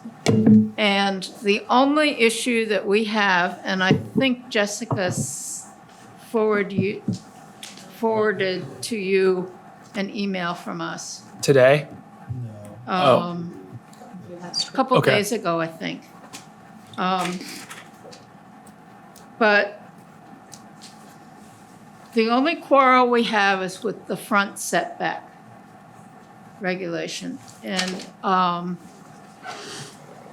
we think that in newly developed areas, I think the new regulations are fine. But in established neighborhoods, we'd like to see section 212H, which says that you take an average of the nearby housing and the zoning administrator can determine what the setback should be. And we think that should be the rule in an established neighborhood rather than allowing a variety of different setbacks. And that's partially for aesthetic reasons and partially enhance continuity. Yeah, for continuity. When you look down the street, you don't want to see a house that's very far set back so that you don't see the house and you think it's vacant lot. And you don't want to have a house that sticks out and blocks the houses on the other side of it from being viewed. There's something, I wish Robin Sweetapple were here. She's an architect, and she can explain this a lot better than I can. But there's something that's aesthetic about having uniformity along a block. Yeah, I guess I can sort of just. Yeah, and so that's our comment, that we would like to see section 212H, the average front setback rule, be applied in established neighborhoods. Thank you very much, Maya. Daniel? Just a quick clarifying question. So you sent us that email. Did the Planning Commission and Planning Department also get that email? Tom, I got a version of the. it's the same email. Okay. Great, thank you. But we didn't have So- time to talk about it. That's fine. So I'm just curious, have you had time to talk about it now or at this point? I've responded to Maya's email, but I haven't talked to the staff or the commission. Yeah, I mean, Steve and I have talked about it. I guess, I know Steve's got a comment. I would point out that in those kind of established neighborhoods, we're going from a 15 front setback to a 10-foot front setback. We also have a maximum front setback, which would be to 30 feet. And so it can't be that far back. And that's kind of, best practice in the front setback world. Steve can speak to the average front setback. Yeah, so we have had a few cases in the 8 years that we've had the optional average front setback standard. where we've been able to use that so that we're not arbitrarily applying these numbers that we have otherwise set, so that we would create something that's entirely out of keeping with the existing character. And at some level, all land use standards are a bit arbitrary as they have to be, but we do think that applying the average front setback as the norm would be more arbitrary in its outcome, and would actually increase or decrease the amount of uniformity as development occurs. What we do have at the moment is we've done GIS analysis to determine that we're actually seeing a decrease in the amount of nonconformity, which was also the case when we adopted the current standards. And so we will have more compliance. There may be cases where some non-compliance is introduced by the standards changing, but the balance is that we'll have less non-conformance. So essentially what we would be seeing if we were introducing the average as the only standard, as opposed to a flexible opt-in choice that we currently have, is we would be forced to set the new front setback as essentially more or less the median between the closest 5 homes on the same side of the same street within 500 square feet, or 500 linear feet rather. That's how it's currently written. There are a lot of situations where you can't meet that standard as it's written. Tom's house is one of those standards, not to call him out, but there aren't 5 houses on that street on the same side. So that, as it's currently written, just would not allow for us to consider front setback in that circumstance. But more to the specific point of why having the way that we do things right now, where we have a minimum and a maximum that are both based not even loosely, but quite concretely on what we do actually see in those districts right now. And you have a range where you can build anywhere between those two. If we were to mandate that the average be taken from the 5 closest homes, if there was a substantial difference between, say that you had a few that were at all the way back at 40 and a few that were all the way up at 5 or even 0 lot line, that new home that's between the two would need to be something like 23 feet back from the street. And so that's not going to preserve the existing character.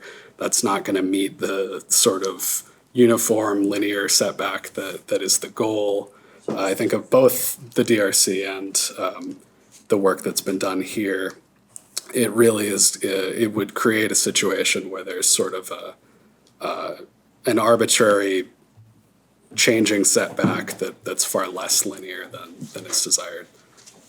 So I think the fact that it is optional is why it works well. Okay. Frick? Yes. I thought I had just one comment and 2 questions, but now I have 2 comments and 2 questions. With regard to this last issue, we live in Vermont, not Indiana, and every single lot is different, and every situation different, and every person's needs are different. So, I think I would like to commend these guys for coming up with ideas that are reasonable and allow for more flexibility and more creativity, and I think that's fantastic. My 2 questions have to do, one with whether there was any thought given to preserving solar access. It's my ideal would be that we only built on south sides of hills and left the north sides alone, but barring getting that radical, I am concerned. I mean, I want to do some solar stuff on my buildings and maybe even develop some newer stuff with some solar aspects. And unless my access to the sun is somehow preserved in the planning process, that could be defeated eventually with future development, especially with higher buildings. So has that come into the conversation at all? address that one, Tom, or do you want me to? You know, with site planning. It is. and all that's covered, right? Better than I do. Let's not have comments on the side because you're not being recorded. So if you guys have an answer to that, or You're right with me. Yeah, please. So I believe it's state statute does dictate that that be taken up in conditional use review. I think it's also part of our major site plan review that be looked at. As far as more specific standards, we haven't introduced any that don't Okay. currently exist. I wasn't aware that it was accounted for at all, so that's fantastic. Yeah, it's fairly Certain developments. subjective, or that's not really the word I'm looking for, but qualitative. It's not exact. It's not exactly quantitative. It doesn't have specific. So it could use some more looking at. The other thing is that areas like Canal Street, for instance, are going to be not a great place to live. It's always going to be high traffic because it's the way from the interstate into town into 142. And, even with the new bridge, that's not going to change that. So the idea of prioritizing housing there seems like a little bit unfortunate, especially given that there are businesses there that I personally rely on, including automotive ones. I mean, I have actually right now 2 automotive shops that are within reasonable walking distance to my house, and one of them super close, but that one is in danger of retirement. So I would urge you and the board to look at that more closely before adopting that little piece of it. The rest of it sounds fantastic. great. Thank you, Frick. Daniel has a comment. May I? Yes. Thank you. I just want to push back on what you said about Canal Street not being a good place to live, which is what I heard. I used to live on High Street, and the exact same conditions there. It's, the exit 2 route into town, and aside from a little bit of truck noise, it's a great neighborhood. I can walk into downtown. There's lots of different places. I think they're the same. Well, okay then. But the conditions that you described with, like highway down into town, that's exactly the same on High Street. So I support developing more housing on Canal Street. And just to be clear too, I just don't want to, just to keep it to what was actually presented, it wasn't, I don't know if it was all housing, it was also just the type of businesses that were going to be on Canal Street, more towards like walkable businesses for the neighborhoods that exist around Canal Street, which there are a ton. So, so if you want to introduce yourself, sir, and Hi, my name's Adam Hubbard. Nice job. I'm happy to see a lot of these changes. We've been talking about this for a long time, and it's nice to see zoning evolving. Tying into the earlier agenda item about housing, how do you satisfy housing demand? I could go on for a while, but in order to try to be brief, I would say that there's a specific request you could make to the Planning Commission, and I really apologize, Planning Commission. I missed the memo that this was happening, so I really would have liked to address this with the Planning Commission. this is also the first reading of this, so there may be an opportunity for you to have a conversation. A nice request you might make is that would improve the housing density and units, improve our chances of getting more housing, is change Canal Street from a mix of mixed use and residential neighborhood into a strip of mixed use all the way from the downtown district, all the way up through the hospital and to the next district. There's a very small section around Horton Street that is residential neighborhood that fronts on Canal Street, and that had formerly commercial businesses. There's commercial businesses across the street. There's a car wash going in, laundromat, electrician. That should all really have the flexibility to be mixed use, residential. And the beauty of the mixed use district is it gives you more ability to build more densely. So there's a real easy measure that you could make the request to the Planning Commission to make that change. Great. Thank Again, you. Well, let me just add this other point to the earlier agenda item. What the town can do to foster more housing units is continue what you're doing. The planning department's really strong. They're really advocating. They're good on permitting and support. They understand the dynamics. What the town can do is keep police on the street, keep the sidewalks fixed, make places more livable, and it will draw more investment. Private investment follows public investment, in my opinion, and so continue to do what you're doing and let them do their work. Great, thank you. After they make that change to the zoning. Great, thank you. Anybody else? I don't see any other hands there. Yes, very briefly, if you've got one other comment. We pursued the idea of developing on municipal lands, the municipality selling land. That's been explored before, and it's really not easy. Yeah. You know, I suggest not sticking your nose in that too much. You could fund them doing feasibility studies on those parcels, but it's not an easy row to hoe. Okay, thank you. All right, board, other questions and thank you very much for those comments on the first public hearing on this. Thumbs up from Liz. So I think two things that we've heard tonight from the public on the setbacks from 212H and mixed use fully on Canal Street.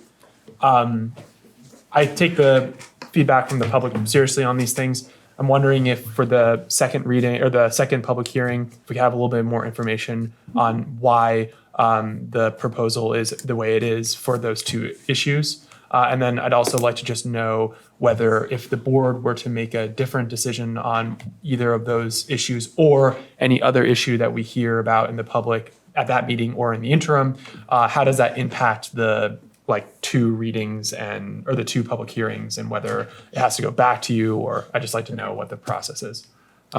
Does that sound all right? Just so we understand that these are not settled issues, but it's kind of like there's not a whole lot we can do right now about that besides get some more information and then talk about it again at the second hearing, and then make a decision.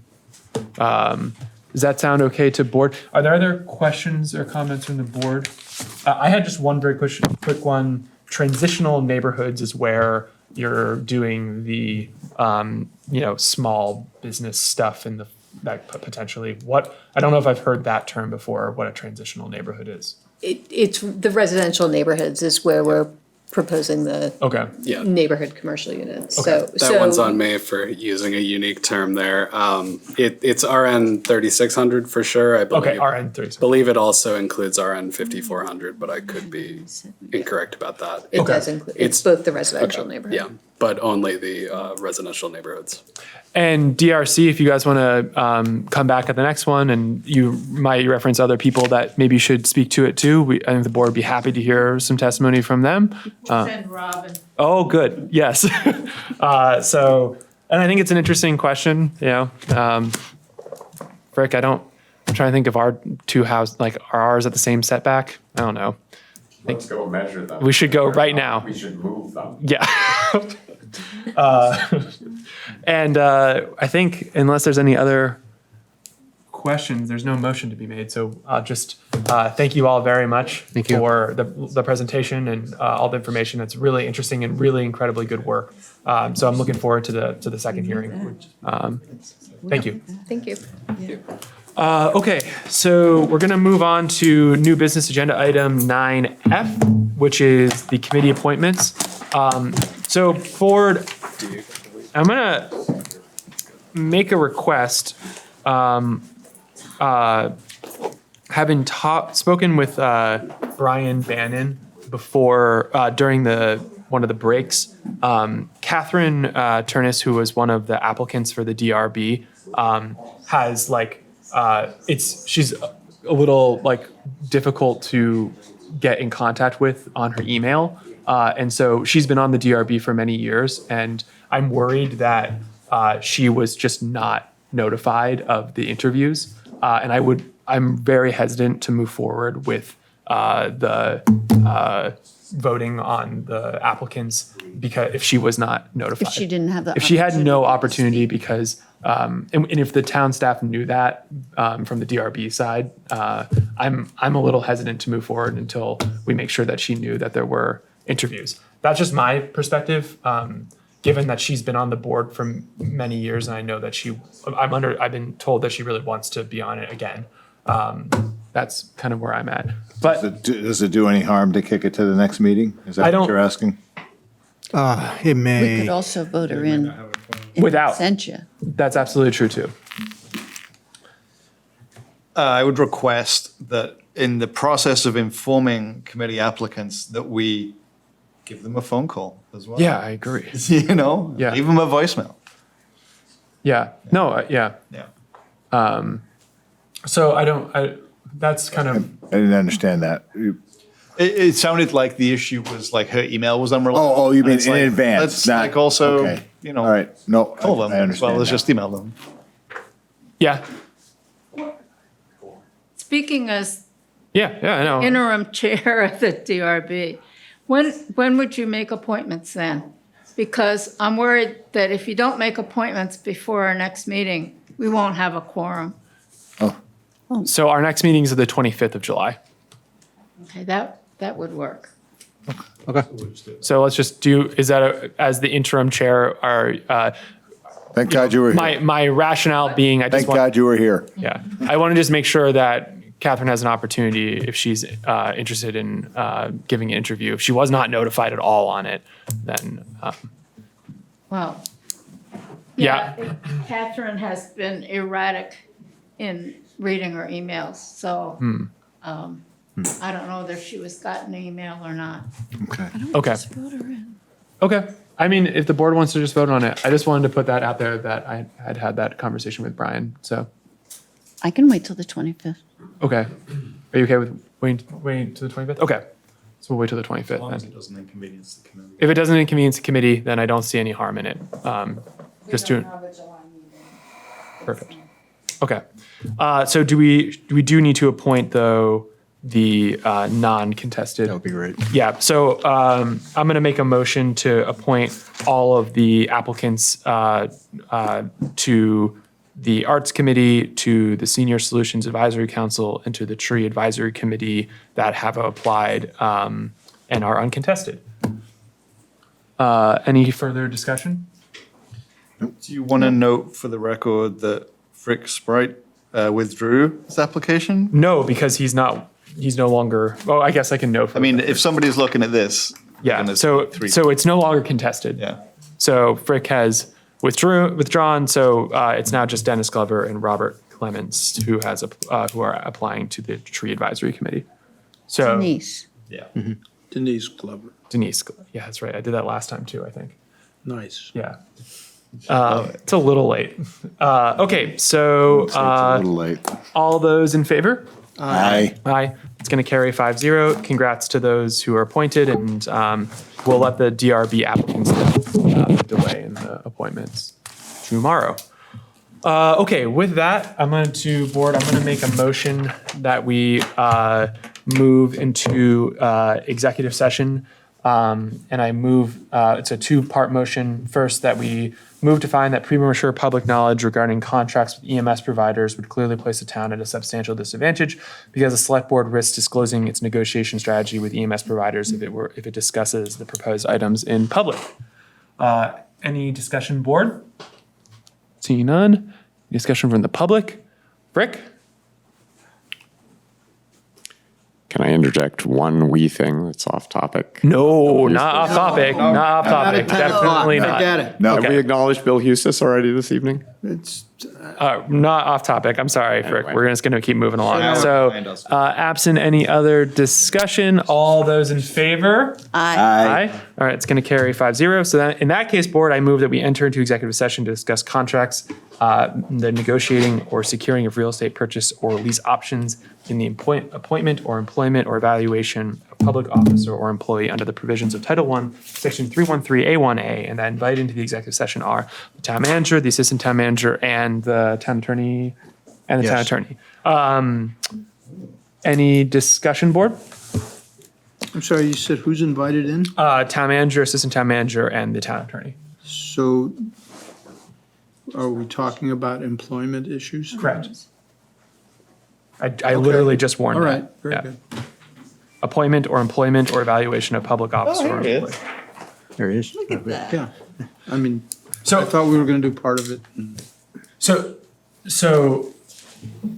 they're not invited in for like they don't have to be invited in for the whole executive Okay. session. They can and actually I appreciate that. I should probably modify it to say invited in for portions of the executive session are the town manager, the assistant town manager, and the town attorney. That sounds great. Excellent. All right. All those in favor? Aye. Aye. All right. It's going to carry 5-0. We are going to, and we will, once we exit executive session, we're going to take no action. Okay. Apart from to rush home. Thank you very much, BCTV. Thank you very much to the interpreters. Oh, the new.